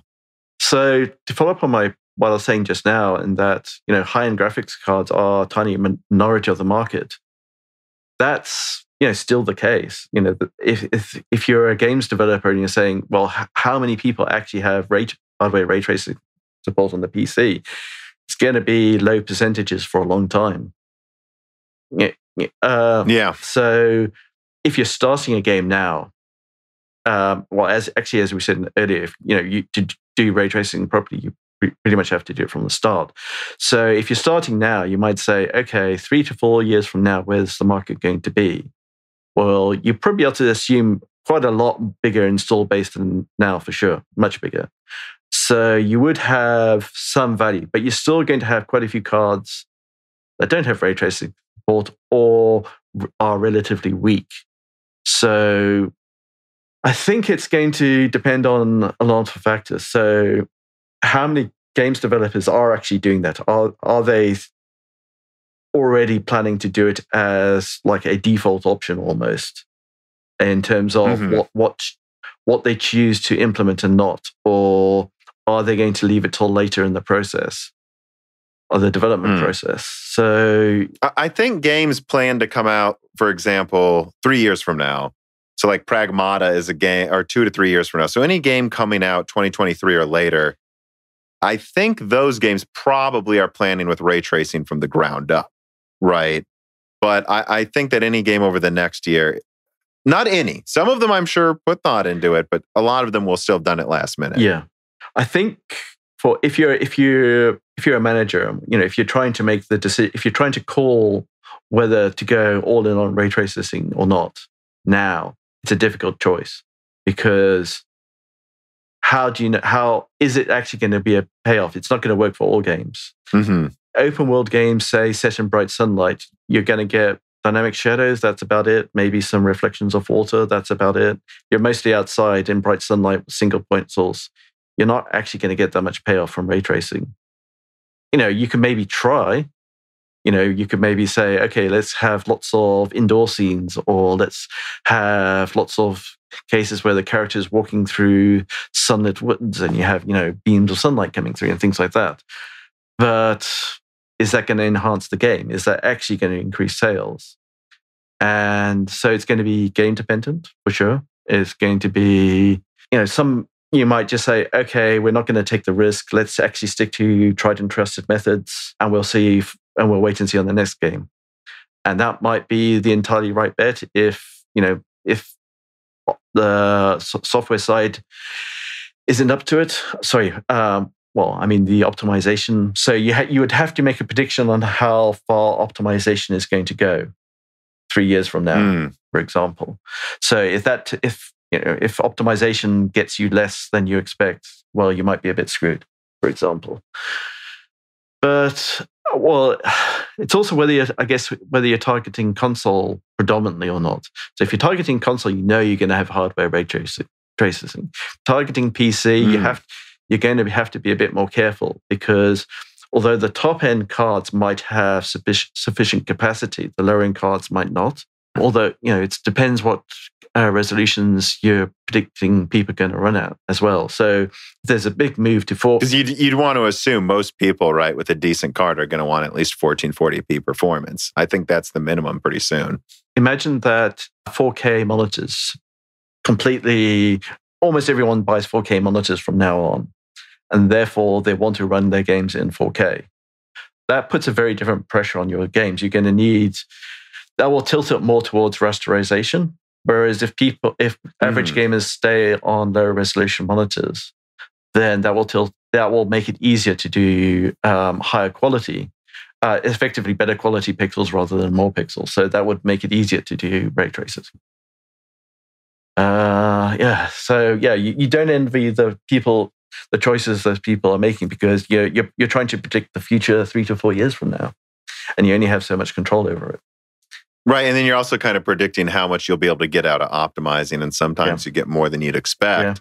Yeah. And sometimes, I think a lot of this has to do with that earlier question of when one game looks better when they first show it off, and then it looks worse in practice. Or the infamous Spider-Man 1 on PS4 just didn't have a puddle in one part of a game where they were like, there was a puddle, they removed it. See, they lied about how the game will look. I mean, I think some of that is fraud in the case of Cyberpunk, but I think some of it is, hey, it turns out that it lowers frame rates by this much, and we didn't think we didn't get as much out of it as we were expecting. But that actually dovetails us into another good reader mail here. So VI Pass writes in and he asks, what types of incentives do the hardware companies provide for companies or programmers to optimize specifically for their own hardware? On the same topic, how much optimization is really needed at the game engine level over just allowing the hardware drivers to do the optimizations of the API game engine?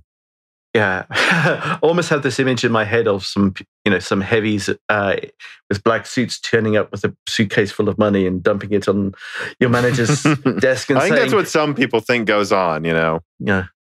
No, that's definitely not how it works. Actually, if I reference what I was saying earlier about servers, and for when you bring out new hardware on the server side, you actually might get a discount for buying it new. It's a little similar for getting software support. So there is a degree. So in the short term, as we were saying earlier, the install base is small. So you don't have much incentive to support it immediately. So I would expect if you're a hardware manufacturer, you want to encourage take-up, but the thing that there's what you can try and push the companies, but the thing that will make them jump effectively is install base. And that's it, because that's money to them. That's profit to them.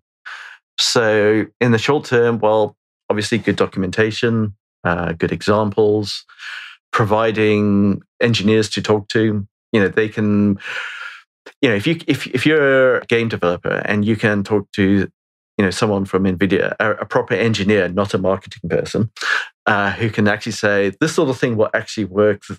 This will, you might need to make this and this consideration. That helps an awful lot, because they don't have to do their own research. Because if it's something entirely new, particularly something which is practically a whole new paradigm from a software general optimization perspective, as like ray tracing, you need to do the research to figure out what works. You can't just throw stuff at the wall. That's your research. Your research is throw stuff at the wall, see what works, and then you can maybe start planning it. And if you're late in the process, if your game is due to be released in 6 months or 3 months, you're not going to have very much scope to do that at all. And you've got your own stuff to do. You're trying to get the game out the door. You're in the crunch. The last thing you want is a new feature. The very last thing you want is a new feature. So if there is any special stuff going on, it's probably more through the marketing department, where they say, okay, we'll give you some help, scratch our back, we'll scratch your sort of thing. So they might help them indirectly through marketing, because that's more acceptable way of making it worth your time. Because even if you're the hardware developer and you literally write the stuff for the game developer, that's still going to take resources away from the game developer. It's probably hard to kind of appreciate this, but I would say if you're a new software developer and you're just starting at a company, in most cases, I would say you're probably going to be a net negative on productivity for the first month, because you're taking resources away from the other developers. The early footsteps are very expensive, and then you start to find your feet, and then you start becoming productive, and that takes time. The second point was on how much optimization game engines need.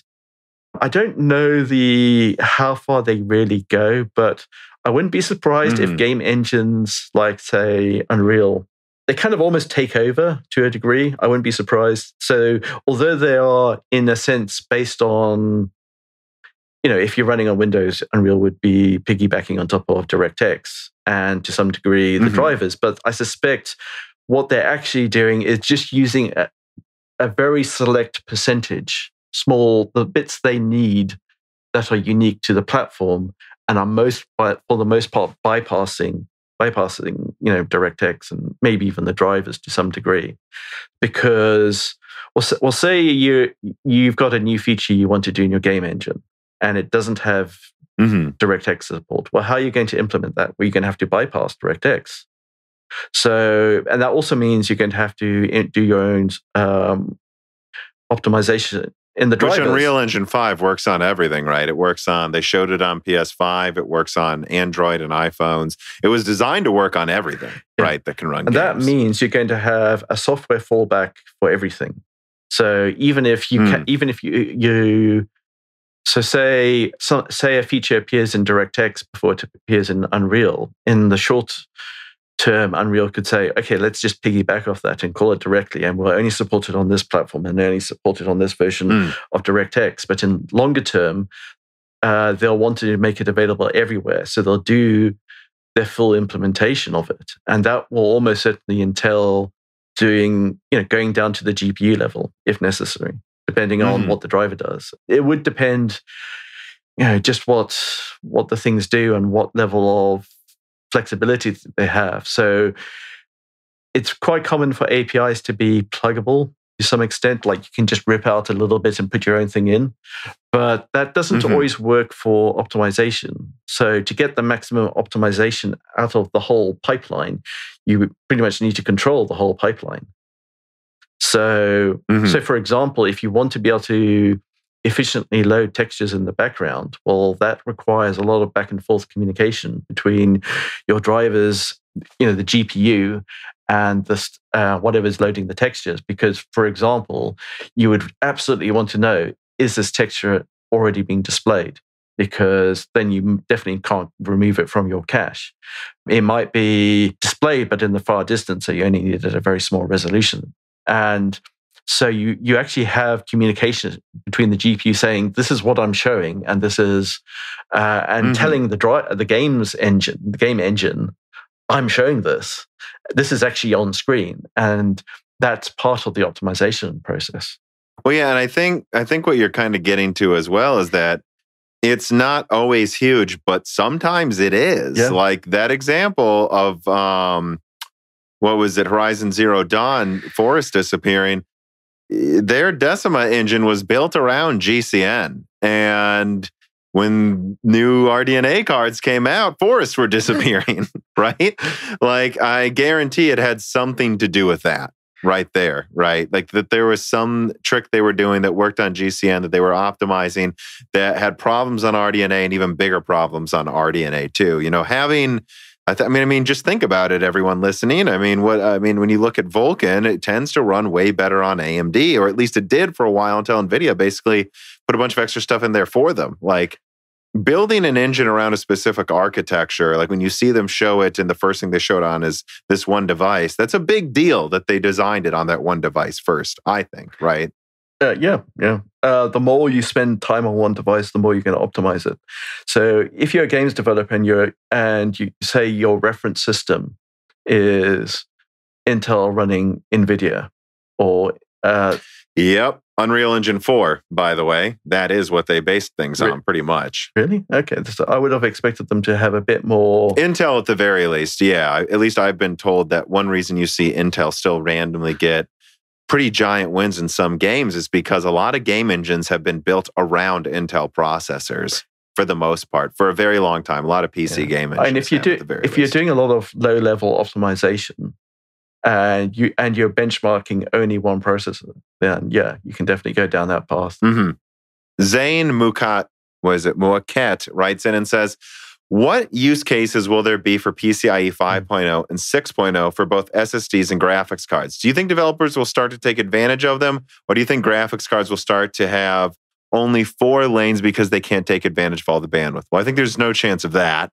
Except for the low-end ones, right? Because, they do that to save money on the low-end ones. So I guess I wouldn't be surprised if like some RDNA 3 cards only had 4 PCIe 5.0 lanes. Although that would really make them have performance problems, though, if you had a PCI 3.0 motherboard, and a lot of people do. So I'd actually doubt that. But Alder Lake will support PCIe 5.0. Like what do you think the use cases will be for 5.0, 6.0 SSDs and graphics cards? On the SSD side, the pure bandwidth improvement doesn't seem particularly useful right now.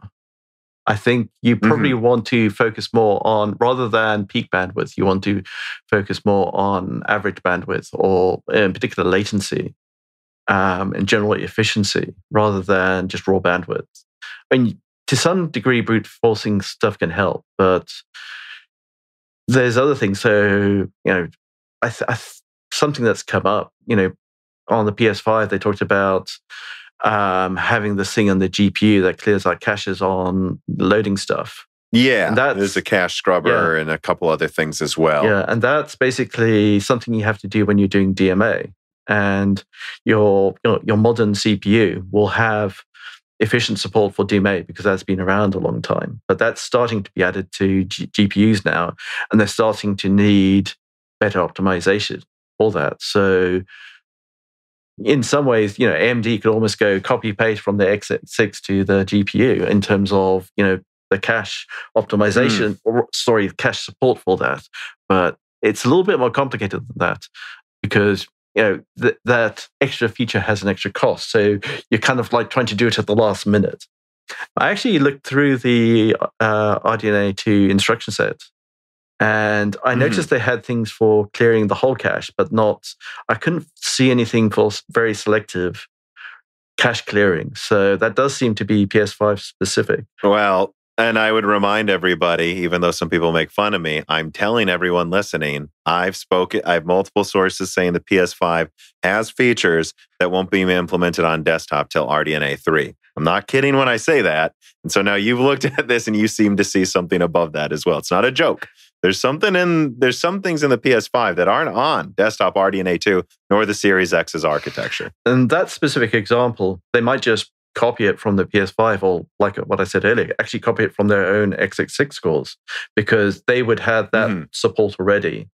And the reason why you need to clear the cache is if you've sneakily transferred in the background something to main memory, and you have a copy of the old data in cache that's now stale. So you need to clear it from the cache if it is in the cache. And if you don't know if it is in the cache, the only thing you can safely do is to clear the cache or accept the fact that you're going to have graphics glitches.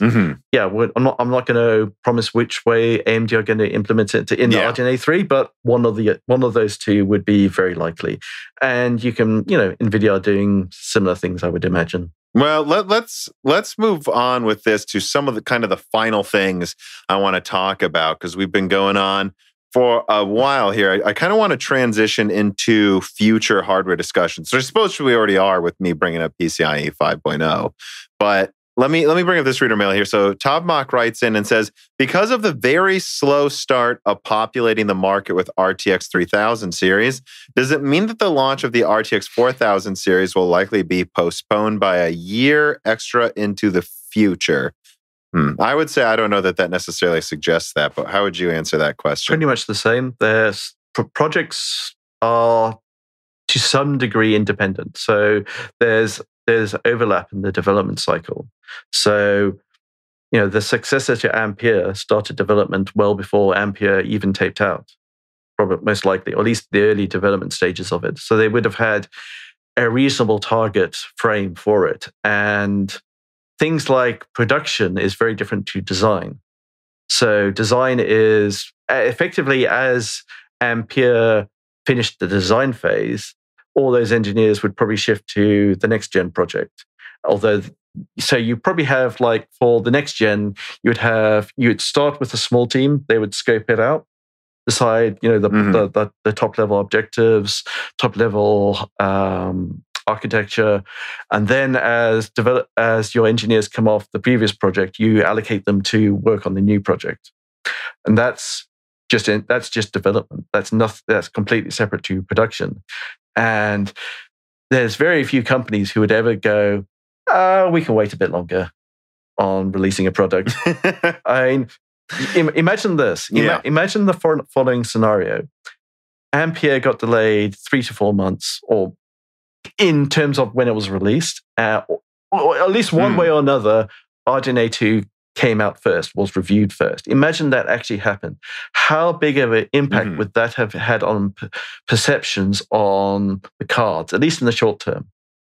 Quite a bit, because now you're comparing, now NVIDIA's, because it wouldn't be AMD's answer to Ampere. They would be reviewing NVIDIA cards as an answer to AMD, right? It would be seen as a reaction. Yeah, the initial benchmarking would have been Big Navi versus Turing. That would have been so different. And that's just a few months. So companies... And that's what happened with GCN versus Kepler, for those listening. In 2011, Kepler was delayed due to very bad yields with their complex architecture. And so AMD pushed up the 7970 launch. It was just a paper launch, but they paper launched it, I believe, like a week before Christmas. But it allowed them to compare AMD's next generation card to NVIDIA's 40 nanometer old cards that looked just crazy weaker at the time. And I believe the 7970 was incredibly unoptimized, right, when it first launched as well. I think it gained like 30-40% performance through driver updates over the next year. Like that's how unoptimized and unready it was. But they did it because they were able to compare it to NVIDIA's previous gen. And it looked really good because of that, like really good. Yeah. So to come back to the original question, that NVIDIA have very little incentive to walk it slowly. Yes. And the more they're worried about AMD, the more they might even start trying to put it in early. I wouldn't be surprised if they're working hard on that. So, it might be a bit of crunch time at NVIDIA. I couldn't agree more. I actually would think that they might pull it up because of and again, I want to be very clear about what's going on here. The numbers that I've seen for shipments and they continue, like just wait for the official numbers to come out, people. Like, I know it's hard to get these cards, but NVIDIA's shipped total now, I believe, at least 500,000 Ampere cards, people. Now, that's not nearly enough to satisfy demand. They need tens of millions, even in a normal generation in the past. That's how many are sold to desktop. And they sent about half of those to miners directly. So that's part of the problem. But additionally, AMD's shipped about 150,000 cards by now, more than they shipped in Vega in 2017. These companies are shipping cards. They're just hard to get. And because they're so hard to get, NVIDIA is actually considering not even launching the 3080 Ti or the 3070 Ti. And I wouldn't if I were them. To be honest, to kind of go back to what we were saying about moving up, if I was NVIDIA, I would be looking at the future and go, we got miners buying our cards. We can't keep them in stock for gamers. If anything, I would just launch the 3060 and the 3050.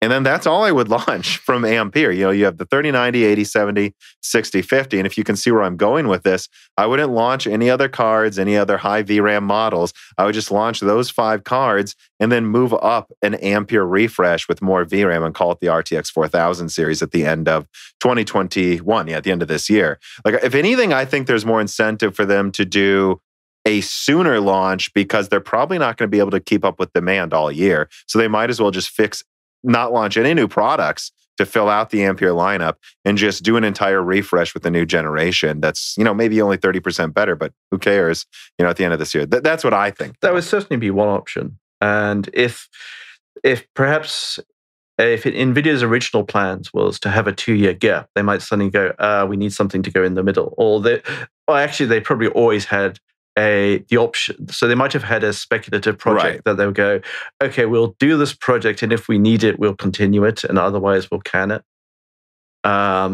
So, a quick port to Samsung's 5 nanometer, for example, would be, so they would probably have a small team doing that, and they might go, okay, we definitely need this, full steam ahead, or they might go, actually, we don't need it, let's can it. And that would depend on the market situation. And so that's one way you can play it if you're unsure what to do. So, in the semiconductor business, you have to plan 3 to 4 years ahead. So you need these little, effectively alternative projects that often don't see the light of day. And like people are talking about how like Lovelace may come before Hopper or vice versa. It's like, well, all of these things, right, are things they're planning right now. They're not going to just delay Hopper or make Lovelace replace it because of like whatever's coming was planned 4 years ahead of time, right? Yeah, and the clip. I don't think they're just going to delay any of these. They may reprioritize things, so you can definitely do that. Right, you can shift engineers between projects. That's something you can definitely do. But they also, they are definitely going to be to some degree limited by what Samsung can provide them with. So, right, because you mentioned Samsung 5 nanometer. From what I'm hearing from people in the fab business, don't expect anything high performance on Samsung's 5 nanometer for years. Well, to put it very simply, at the best case, if we say that Samsung are struggling quite a bit with the current chips at an 8 nanometer, well, it's going to be 18 to 24 months before they're at the same level of readiness for 5 nanometer. It could be longer, depends on how things go.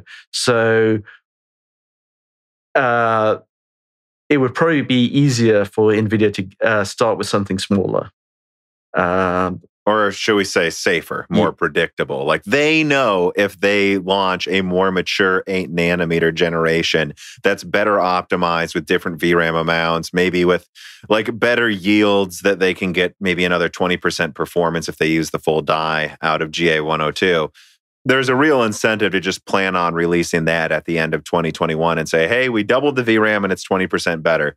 And we know it's going to come out on time. Because RDNA 3, I know, sounds very impressive. I do know that there's some real debates going on inside AMD right now, just so everyone knows about still what node it should use and if they'll have any capacity to make it.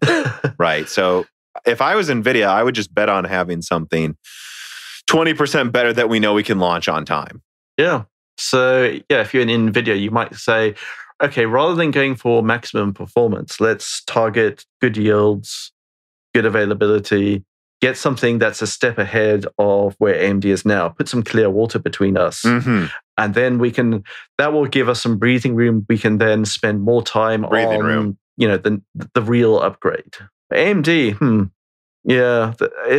I feel they're kind of really suffering from capacity constraints. I'm not Oh, yeah. And I will be talking about it in upcoming videos if I ever get the time to finish some of them. And here's an interesting thought. If they're suffering to a really strong degree, one thing they could do is just split off the I/O and get it manufactured by someone else, like they're doing on their x86 chiplets. So on Big Navi, all those GDDR6 controllers take up quite a bit of space. If you replace that by, say, a quick Infinity Fabric connection, it could be a lot smaller. You might be able to save yourself 100 square millimeters of die space. And then you can make more chips per wafer from TSMC. And as long as you've got some other company, like GlobalFoundries, to do your I/O chip, well, that will give you more capacity. But you would have a hit in other areas, like it would increase power consumption. It would actually hurt performance very slightly, but it would give you more capacity.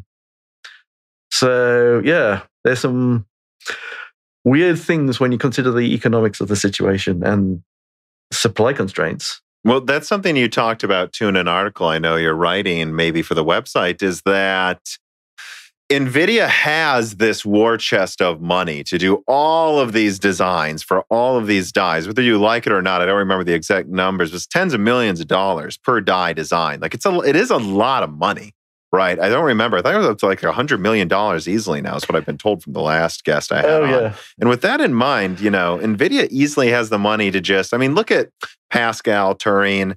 Like, how many different dies were there? There's like 10 different dies based on the same architecture.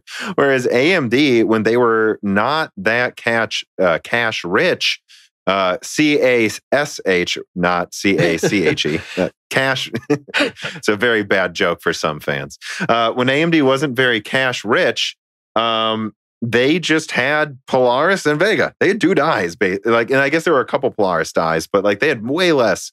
And so it would make a lot of sense to just design maybe one 80 CU die that on 5 or perhaps I'm hearing 6 nanometer that just takes up a little less room.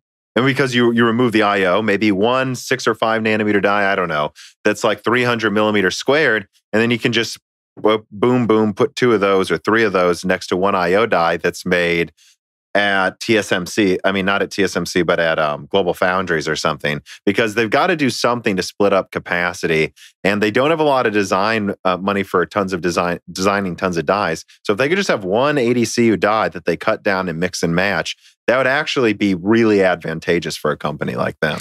Yeah, I mean, economies of scale are a very real thing, and AMD is still the little fish in many respects. They have big success in some areas, but in terms of absolute volume, they're still quite small.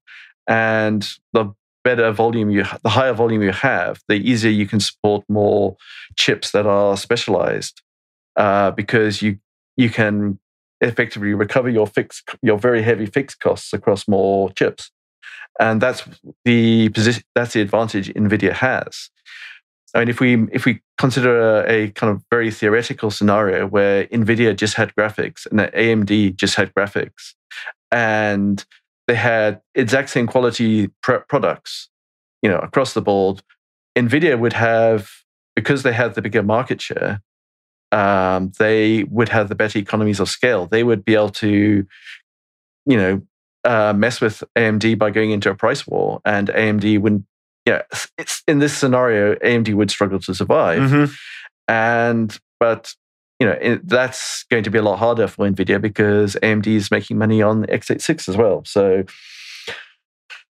Yeah, AMD can afford, right, to not make as much money on this product because it's not their main product. Their main product's actually Zen, and they're making plenty of money off of that. Although they're making a lot of money off of RDNA too as well, at least right now. Well, their AMD's average gross margins are like 50%. But now they are. They didn't used to be, by the way. Their net margins. So once you consider all the development costs, instead of you go from 50% gross margins to 10% net. Well, that's a healthy profit margin, but they still got. If they're struggling to increase volume, basically the number of wafers they can get produced, it makes it harder for them to grow. And it's all very well having better products, but if you can't sell enough, that actually doesn't give you much benefit. So it really doesn't. You could say that the economics alone would drive AMD to try and split things off a bit. They really have to, right? They have to. And I'm going to I would just make everyone take note of something.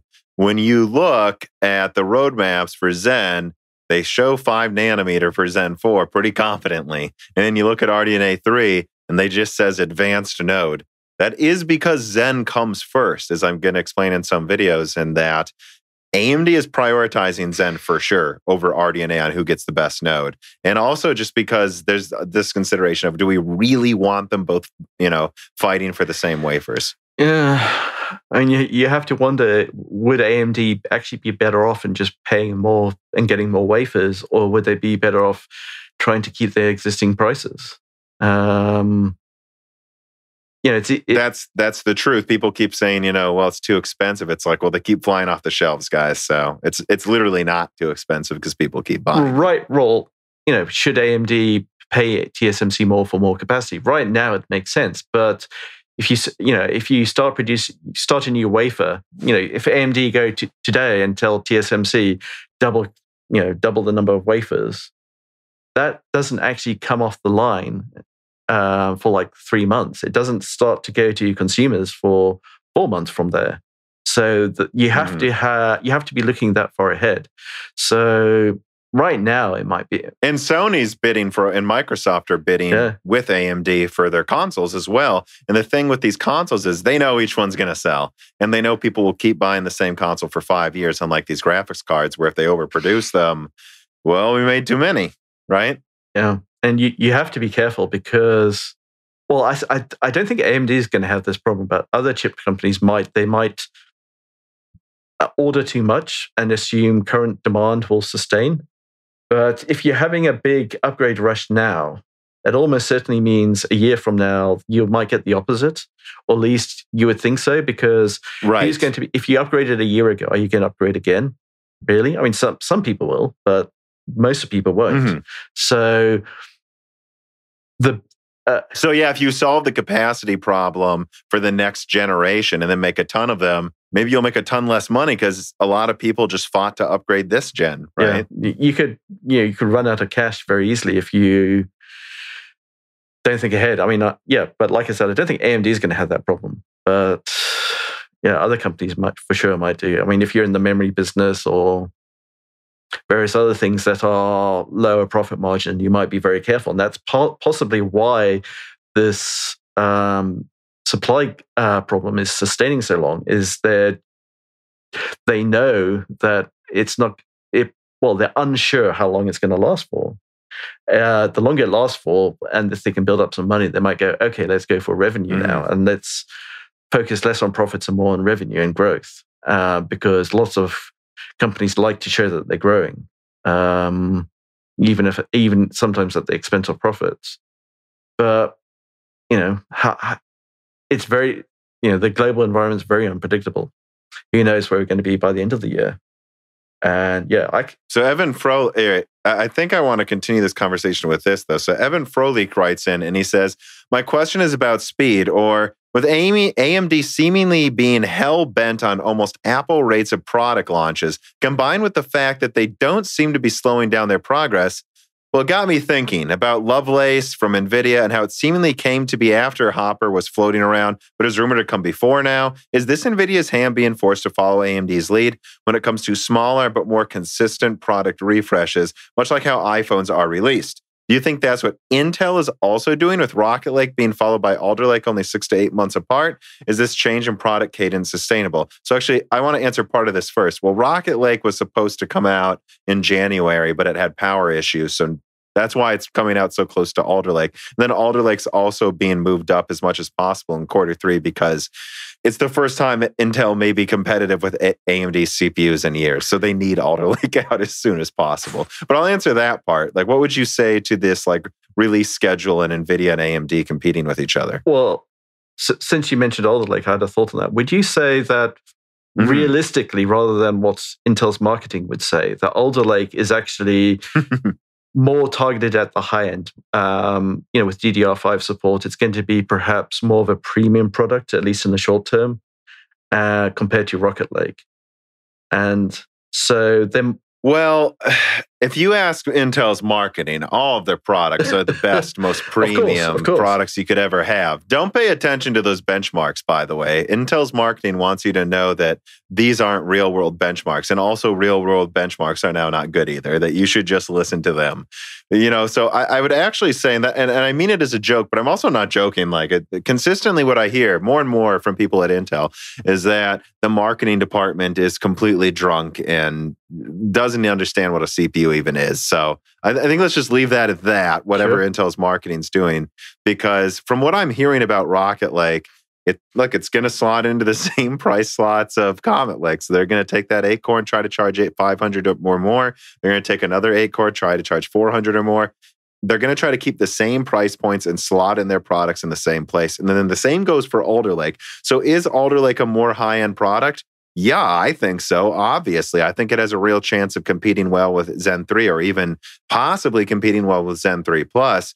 But I don't know how much of that is going to be a deliberate action so much as they finally made something good, right? Because my understanding is that, and this will be in a leak video, I don't know if it'll come out before now or after this podcast, but part of my Alder Lake information is it most likely, right? The bad news about Rocket Lake is they're going to slot it into the same price points as the previous gen. But I think they might do the same with Alder Lake. So even if the top i9 beats the 5900X, they might still charge the same price as the i9 Rocket Lake, right? So I don't know if that changes how you think about it, right? Is it a more premium product?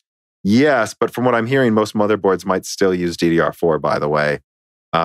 And they're probably going to charge the same price, but I think that's less of a factor of them trying to be good price performance and more of a factor of Intel just stubbornly insisting all i9s cost 500, all i7s cost 400, all i5s cost 300. I think Intel just insists on keeping the same price points, and Alder Lake, unlike Rocket Lake, will actually be good. Yeah, I think perhaps if we put the marketing aside, the kind of the closeness between Rocket Lake and Alder Lake is more acceptable if we think of Alder Lake as actually genuinely a more interesting, more compelling product. To me it feels more like competing more with Ryzen 9 and Rocket Lake more with 5 and 7.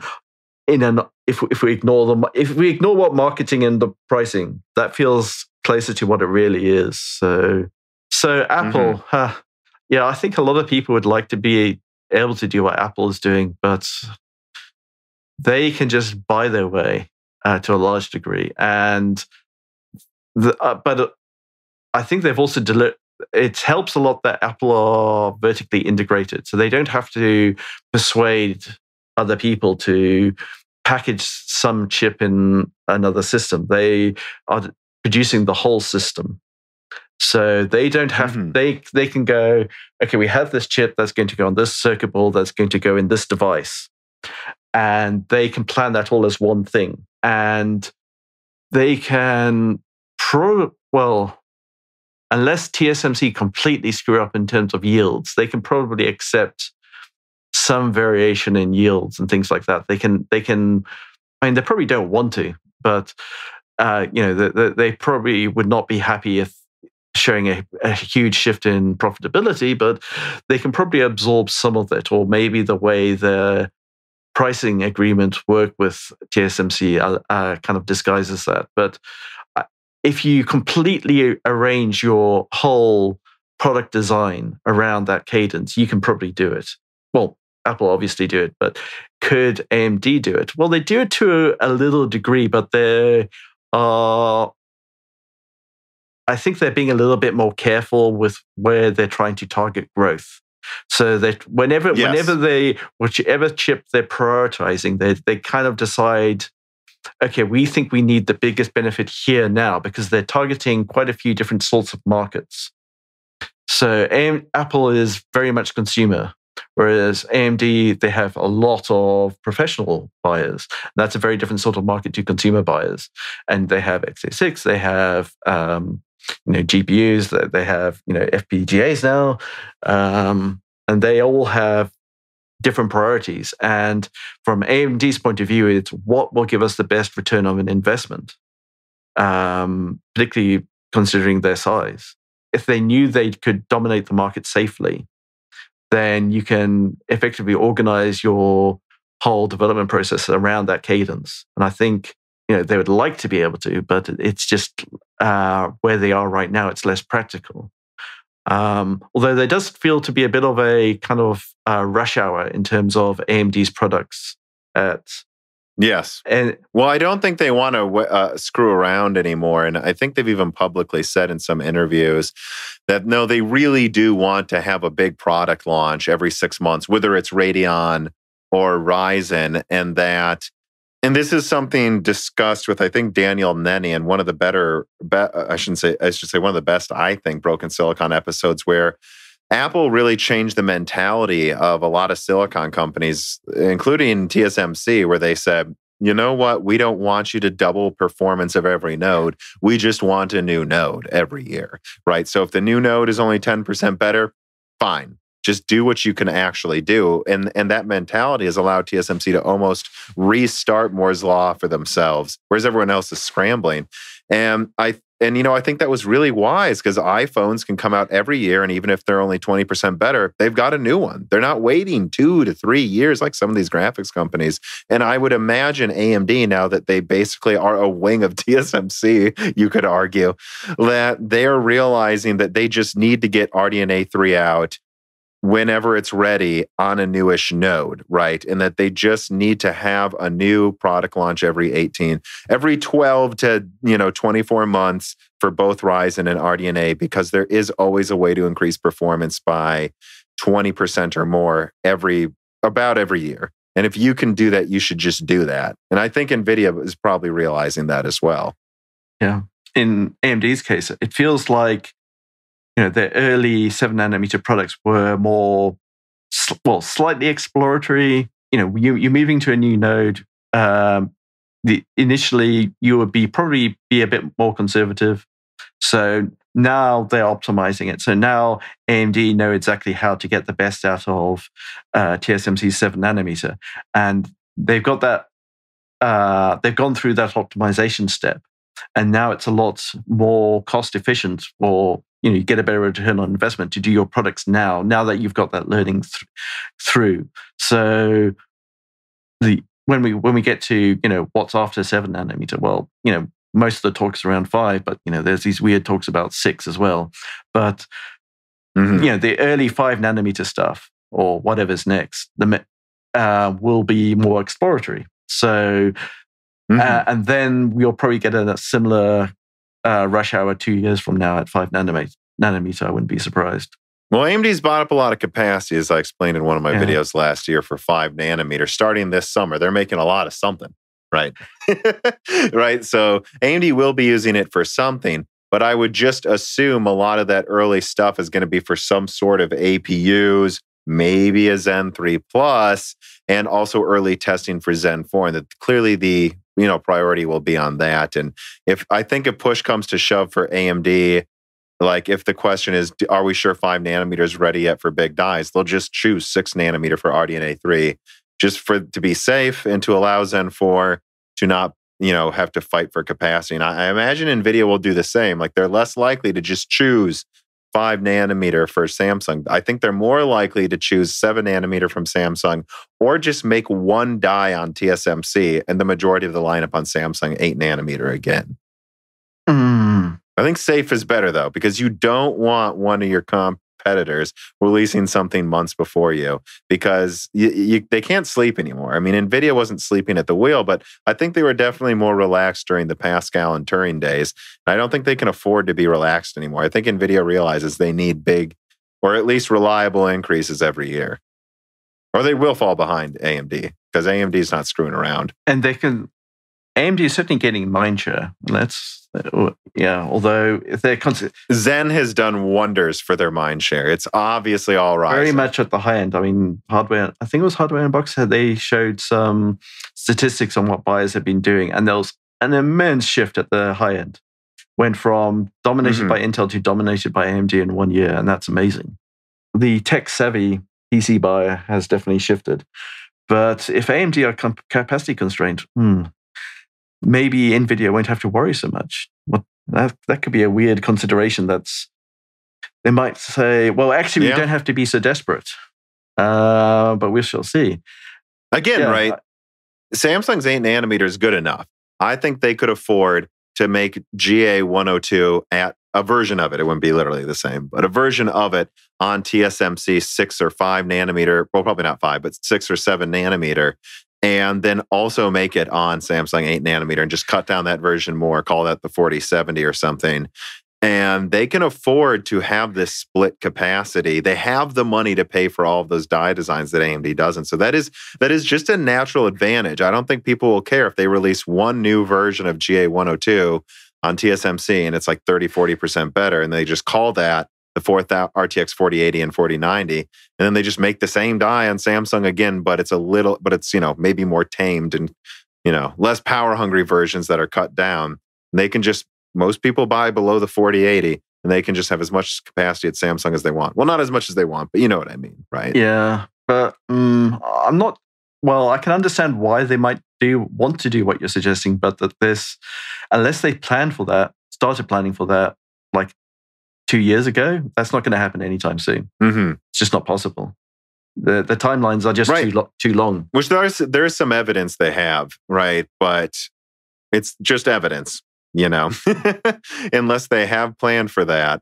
It's like, why? It's like when people complain, why don't they make more of this? It's like, well, they bought that capacity up 2 years ago, so sorry.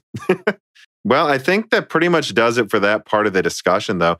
To be honest, I think we've gone on pretty, I don't want to say long enough, but I think that we've covered most of what we wanted to cover. There's some other things here that maybe we can get to in another episode, but I think we should start winding it down because it's getting a little late for me. And actually, you're in England, so I know it's getting really late for you. I'm sure we'll start getting loopy if we go on too much longer. But I guess the final thing I would ask, is there any other thing, one final thing you want to discuss before we close out the show? Well, since it came up earlier, and since it's been in the news the first few days, this idea of AMD coming out with new RDNA graphics card with 2 80-core CUs chips, the tech press, as it were, particularly the online one, is a little too keen to repeat rumors without any kind of qualification, analysis, filtering, or anything. And have you written? I mean, sometimes they literally repeat the same sentence 3 times in a row. Yeah. Right. I've run into it, like they didn't even read if they, word proofed their article. But yeah, go on. So my initial thought is, have you actually thought through what this means? Because even if you take Big Navi and shrink it down to 5 nanometer, it's still going to be expensive. It's still going to be power hungry. So are you saying AMD is going to go power mad and bring out a 500 watt $2,000 card? Because that's the kind of ballparks you're talking about if they don't tweak this beyond what's being rumored. Yeah. And that's... I know. Yeah, it just makes me want to... because that's not a particularly helpful rumor. They may... For all I know, there's a perfectly legitimate kernel of truth to all this, but it's probably not what you're thinking. So, like I said, AMD could go power mad, but what use is a 500-watt, $2,000 card, really?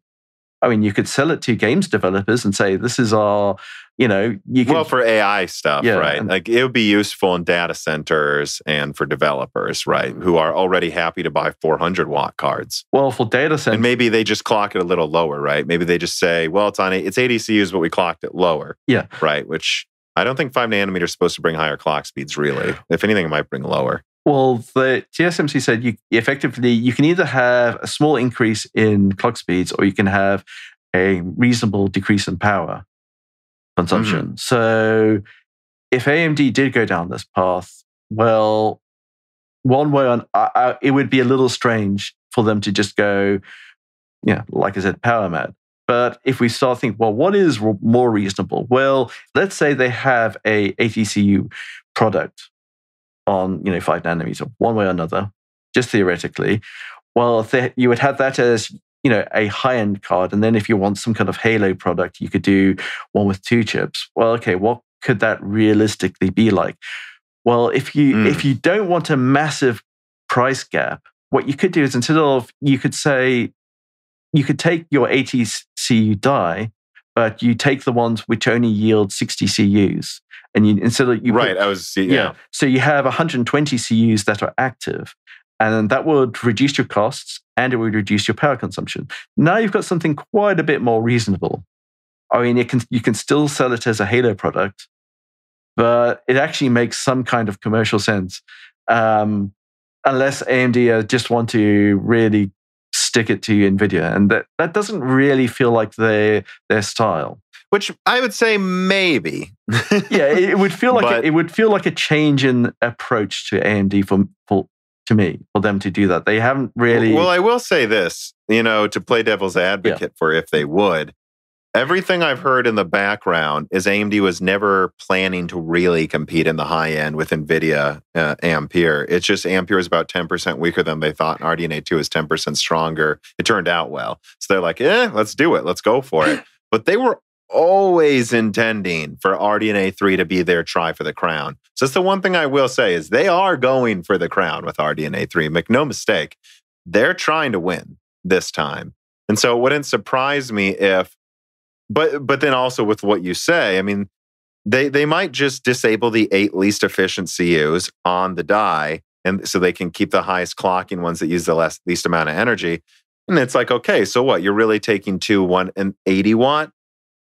You can do that, and it uses as much energy as a 3890. Apparently, that's okay, And then they might say, well, and then we're going to have another model that's maybe dual 64 CUs, and that's going to be the real one that's like 300 watts, 320 watts. And then, of course, they can just put one IO die to 64 or 72 CU, one of the worst, maybe more leaky voltage yields of 72 CUs. They can make that just by itself with the IO die. And then they could even take the 60 CU yield, although I would imagine it'd probably just go down to 64 at this point.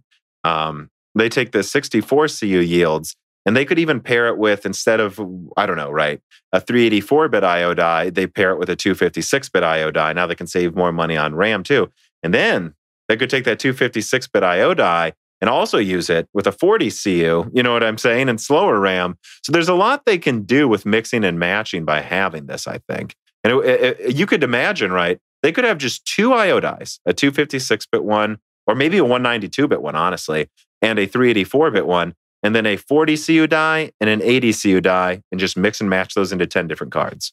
Yeah, it's essentially the chiplet approach gives you more cards in your hand. Gives you more flexibility in the actual end product with potentially fewer actual chips to design. So it's quite a nice approach, but it's not free. If we go back to the rumor of these 2 80 core dies on one card, Well, how are they going to communicate? There was nothing talking about that. Is there a separate I/O die, or they're going to directly connect to each other? They're going to directly connect to each other. That's a whole new interconnect that you're going to have to add to the chips. So that's extra space and extra, power consumption and so on. Although with something like Infinity Fabric, it wouldn't be too bad, but it would need to be a fast connection, because unless you're going to duplicate memory or something weird like that, you're going to need fast crossover between the two chips, so that if one chip needs to access the memory that the other chip is talking to, it can do that quickly. So you're going to need, even with Infinity Fabric, you're going to need like effectively a quad width connection or something like that. So it's not going to come cheap. But if you instead have a separate I/O die, and you essentially something almost like what they're doing with Zen 2 and Zen 3, then that gives you some interesting options. And like you said, you can have those I/O dies if they're from, if Global Foundries can make them, they're going to be quite cheap. Yeah. And they wouldn't even be that different to what they're currently making, so not that hard to design. And if you want a true Halo product, well, for your 120 CU or 160 CU one, well, you could do an I/O die with HBM. Yep, and that would be a very good use case for it, in fact. And remove some of the power usage then, that constraints. Now it goes from a 500 watt chip to maybe a sub 400. There you go. Yeah, exactly. And I mean, think of it this way, right? So if we think of the way Ampere is being designed right now, I mean, what we have GA100, which is just data center, doesn't even have outputs for video. So they designed that. And then they also designed actually, by the way, guys, they designed GA101, which is really a half GA100, just so you guys know. They just never released it because they don't have enough capacity. And then they designed GA102, which is, 3080, 3090. I believe they probably designed a GA103, by the way. Also GA104. 106, and we know there's a 107. So these are 7 different dies NVIDIA's designed that are all being cut down and mixed and matched. And there's probably going to be a 108 as well, by the way. Well, if we think of AMD, all they would have to design is 80 CU, 40 CU, 192-bit, 256-bit, HBM 2E or HBM 3. They basically just design 3 I/O dies, 2 compute unit dies.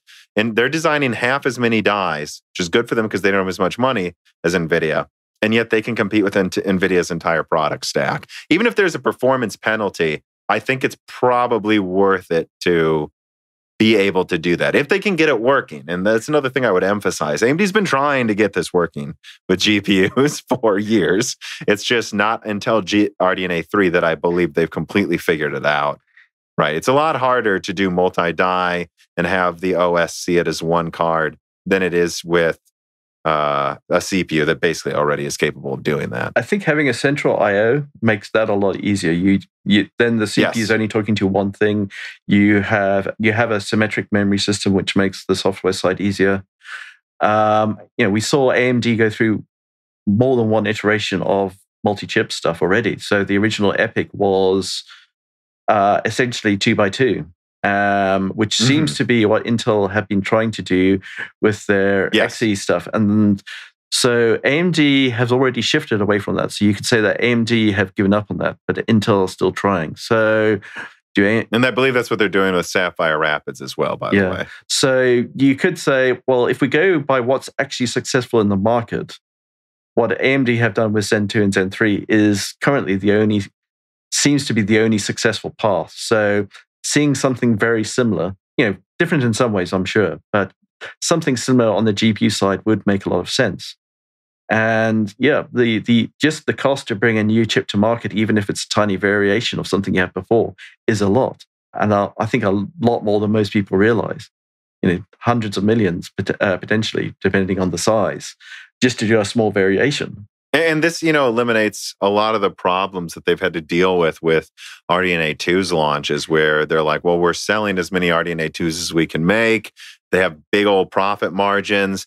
They're not even sure if they should launch Navi 22 because Navi 21's doing so well. If they just have one chiplet they can mix and match for half of the lineup, it's less of a concern. Yeah, much less of a concern. It makes allocation of resources a lot easier. What I'll say is I tweeted last year that a couple sources that have never been wrong for me say that at the very least RDNA 3 has an IO die.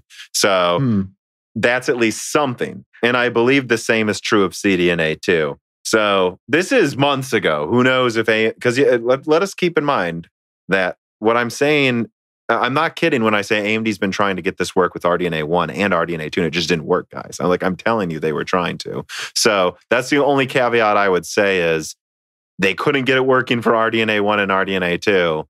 There's a chance they may say, let's just axe this and release a monolithic RDNA 3, which is kind of what happened with four-way hyperthreading for Zen 3. They were kind of considering adding that, had a bunch of problems, said, axe it, let's just take the big IPC increase, So I just want to say that number one, things could change, but number two, as far as I'm aware, they do have an IO die. So go on, sorry. Yeah, we're talking about stuff that's at least a year away, but I would guess so, because if it's not, I think it is about a year away. If it's not taped out, I don't. Yeah. If AMD had taped it out, I would imagine they would have mentioned it. So if it's not taped out yet, it's probably at least a year away. It's probably at minimum, at best, it's going to appear.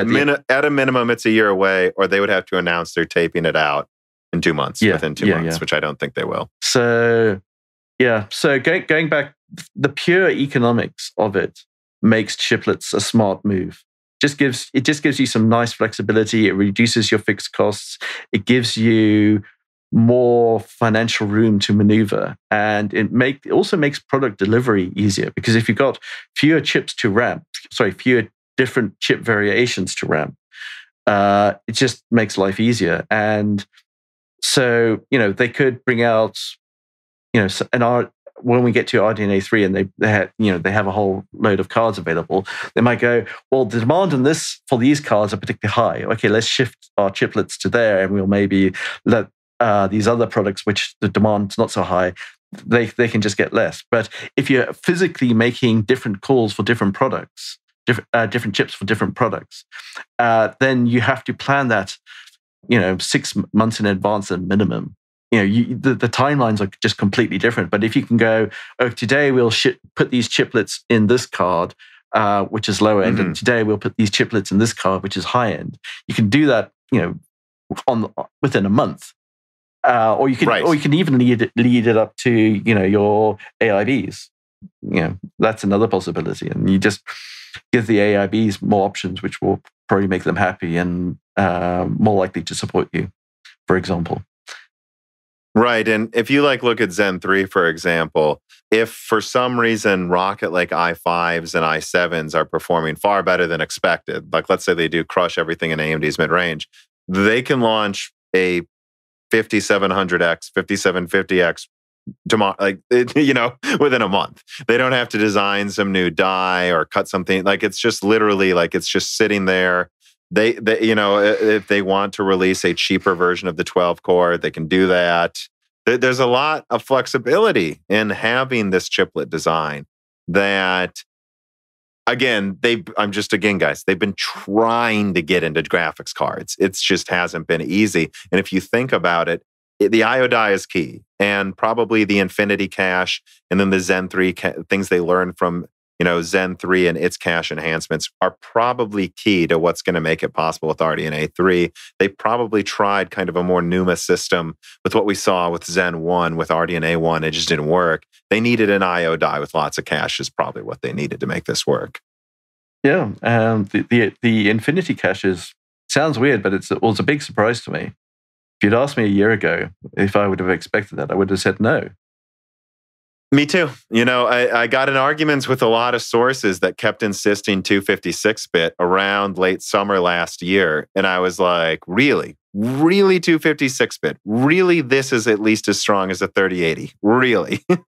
And they kept saying yes. And then finally there was the Infinity cache. And I was like, okay, now I can see where this is coming from. I didn't see that coming at all. Yeah. And even then I was still skeptical of it. Right, until I got just enough sources that it's all right, this has to be real. And that's probably that could even be the effectiveness of the Infinity cache could actually be a side effect of how game design has shifted as it's become, as the graphics have become more complicated and go through further steps, and you start saving off little temporary bits of image data during the pipeline and reading it back later, the scope for data locality, which is what caches depend on, increases. So it's quite possible that Infinity Cache, if they had it physically a couple of years ago, it might not have worked so well simply because of differences in software. If that is true, then it might actually become more effective with time, perhaps. We shall see. Yeah, that wouldn't surprise me at all if, it was just, again, not right place at the right time, but like there's reasons they didn't do this before. And there's reasons it probably worked so well. Now, I think a lot of people are like, whoa, they thought of this. It's like, no, they've thought of similar stuff before, right? That it's just now is when it works really well, I think. And, shows just the importance of knowing how your applications run on your hardware. You really need to understand what's going on for real on your hardware to understand how to, what is the software doing? How's it working? What is the data patterns? What is the potential? That is a very hard thing to do. You've also got to project out a few years ahead. And so what are people going to do? And how do we best design our hardware to make the best use of that? That's quite a hard thing to do. You really need to understand what is the actual profile of the software, or the average profile, at least, because you've got to design for the average game to some degree. Which is to go back a bit to something I mentioned earlier about what would I do if I had a graphics, a high-end graphics card and a bunch of games to play with? I'd profile it. Probably you'd need something a bit more advanced to do the sort of things like the choice of whether Infinity Cache is going to work or not. But yeah, it would be a start. It would be something I would probably try to investigate if I could, just out of curiosity, because I just like, well, this was a surprise. So how does this work? And I wouldn't be surprised if Nvidia and Intel are doing the exact same thing. They're trying to figure out how does it work. And, they might well copy it if they can figure it out.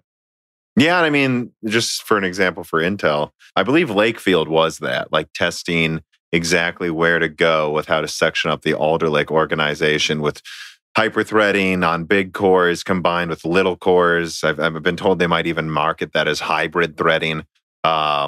And like Lakefield with its one big core and then 4 little cores. That was a big testing the waters with real world applications to see where should we go with the big little design on x86.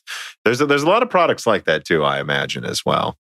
And that's actually one of the things FPGAs get used for, is simulating chips in advance. I mean, there's only so much you can do. You wouldn't be able to simulate Big Navi on FPGAs, but you would be able to simulate a tiny bit of it at reasonable quality, which would give you some idea. It helps you verify your design in advance, and but also do performance estimates. So, trying to simulate something like Big Navi in software, you're going to need a pretty big supercomputer for that. I mean, AMD might be able to afford it, but that's a lot of effort to simulate something like that realistically. But if you can get an FPGA and simulate a part of a chip to some degree, you can at least verify some bits. Maybe not something as high level as Infinity Cache, but at least some of your inner workings. FPGAs get all sorts of weird usages. Well, I'm going to be honest. I think that's something we could discuss along with about a dozen other subjects in another podcast. And I'm actually coming to the conclusion that I will probably want to have you on at least once a year because of how broad of subjects we can talk about. So I hope you will consider that. But I do think that the last bit of conversations about MCM design and RDNA were really good. And I think let's close it out now before I start getting really tired. Well, yeah, I also have to be up for work tomorrow quite soon. Well, 8 hours also, but yeah, I can manage. Yeah, I'd definitely like to be back again. And, as you mentioned, I've been working on these articles. Maybe we can get them published. Yeah, I mean, you're doing one on RDNA 3 and chiplets. I think that'd be Yeah, I've kind of spoiled it. Yeah, but that's good, I think. Well, I mean, as long as it gets your point across, shorter's better. And, I can just send that to Carbon Cry maybe, or read through it again myself. And yeah, I mean, I hope so. And to the reader mails we didn't get to, let me just say, remember, you can submit these if you support Moore's Law is Dead on Patreon, but we will save these. I'm actually having quite a few programmers on over the next month. So some of these I'll probably just repurpose into those episodes, or save them for mailbag episodes of Die Shrink, or of course, the next time you come on. So rest assured, people who ask questions, some of these are going to be saved for the future. But otherwise, yeah, I think that's going to do it. Thanks for coming on. I really enjoyed this conversation. And as always, thanks to everybody for listening. Yeah, nice to be here. Thank you. The following podcast was brought to you by the YouTube channel and website Moore's Law is Dead. Moore's Law is Dead and Broken Silicon are trademarks of their creator, Tom. That guy is me, and I am indeed the creator, editor, writer, and showrunner of Moore's Law is Dead podcasts, videos, articles, and other media. However, Moore's Law is Dead is a team, with Broken Silicon co-hosted by my brother, Dan, audio editing by Gerard Cortez, and select technical editing by Carbon Cry. You can find all of our information, including how to get a hold of us, at www.mooreslawsdead.com. And if you are a fan and would like to send mail or other hardware, please mail parcels to Moore's Law is Dead, P.O. Box 10468, Peoria, Illinois 61612. And speaking of fans, without exaggeration, the patrons are responsible for the continued distribution of the content you just listened to. And so if you have some extra money, but only if you do, please consider supporting us. For just $2 a month, you get access to the exclusive podcast Die Shrink, voting on subjects of future podcast episodes, the ability to have your questions read aloud on Broken Silicon, Die Shrink, and Loose Ends, and of course, the Moore's Law is Dead Discord full of like-minded people who would love to meet you. I am one of them. And at higher tiers, you get access to ad-free episodes of Broken Silicon, the back catalog of Flyover States podcast, thanks in the credits of videos and podcasts, and other perks as well. And if you cannot afford to support us, please just share Moore's Law is Dead videos and podcasts with friends and family on social media and Reddit. And give Broken Silicon and Flyover States a 5-star review on Apple Podcasts. All of this really does help so much more than I think anyone realizes. If you'd like to advertise on the podcast or a person of interest who would like to be a guest, please reach out to the email address mlhbdead@gmail.com. But as I said, this podcast would not be possible without its fans supporting it. And so now it is time to give a personal thanks to the greatest of the fans. The following supporters are at the 10 gigahertz or higher producer levels. Matthew McMullen, Telos, GUK, Benny Berlin, Justin Yant, Thomas Rupp, I Love You, Lynn and Jim, Ivan K, Tom Bailey, Mohammed Al-Kawari, Frederick Lau, James Krasta, Justin Parrish, Zachary Martin, Terrence Herod, Brad Medlin, Phil S, Courtney Elliott, The Ninth Dude, Greg Renegar, TSPCFS, JBG, Travis Gooding, Mechanical Philosopher, Lebo Kinkilo, Fatboy Deesru, Daniel Hyde, Raddad, Tara Reed, Jack O'Neill, Matt Salem, Aaron Close, Juan Garcia, Sean Balmer, My Name is Nobody, Robert Alethros, Telos, Hey There's a Kitty, Greg T. Wanchik, Ivan 214, John Jameson, Benjamin Cannon, Matthew Lane, Divider Symbol, Jan Rauner, Rubber Duck, Street of Full, Allie Robertson, Eric Jackson, Jonathan, Sean Grant, Evan Dingle, Dominique Cox, Stefan, Original Ross, HardForum.com, Sam MacArthur, Total Silo, Sol Connor, Michael Casa, Andrew S., Blake, Aaron Keith, Kerry Baldino, Endless Loggins, Tom Sanfilippo, Justice Brennan, Viking R., Trevor Powers, Stu, Alenia, Nanyan, Daniel Nishpal, Franco Frederick, Hardware Numbers, Alex Carastillo, Dark Rain 2049, Leighton Perry, Joseph Karaman, Carlos Valdez, Carnivore Bear, Luca, Zaber Zebur, Zlicky, Matt and Porshegi, David Cowden, Ricky Tan, Garanadin, Patrick J.S., Justin Staples, Freddie Canoes Jr., Christopher Foster, Kiwi Phil, Joaquim Hagan, Sarah Light, Anthony Gareffa, Matthew Griffin, Alex, Joseph Loria, Carl Marco, Deke, Cheesy Ramen, Raul Abaneni, Tim Robbins, Jake Dude 23, Brian Riggleman, Chris Williams, Ryan Deniscu, Dave McCoy, Valco Malev, Gabe Langner, Paul B., Morton Svensson, Andrew, Thomas Summers, Maurice Courtois, Matthew J. Link, Scott Reif Schneider, Mai Sharona, Aaron, Roman, Jacob Stankowitz, Jack Pym, Wakir Khan, Eshil Dar Epstein, Stephen Hart, Christopher A. Butler, Charles Antoine Futeau, Peter Moore, Chris Licata, Justin Thomas, Sam Miller, James Kitchens, Kevin Chen, Shakir, Dean Despotsky, Holden Mobley, Matthew Lazier, Arpit Sharma, and Laurice Correa. And of course, thank you to Sahara for the music.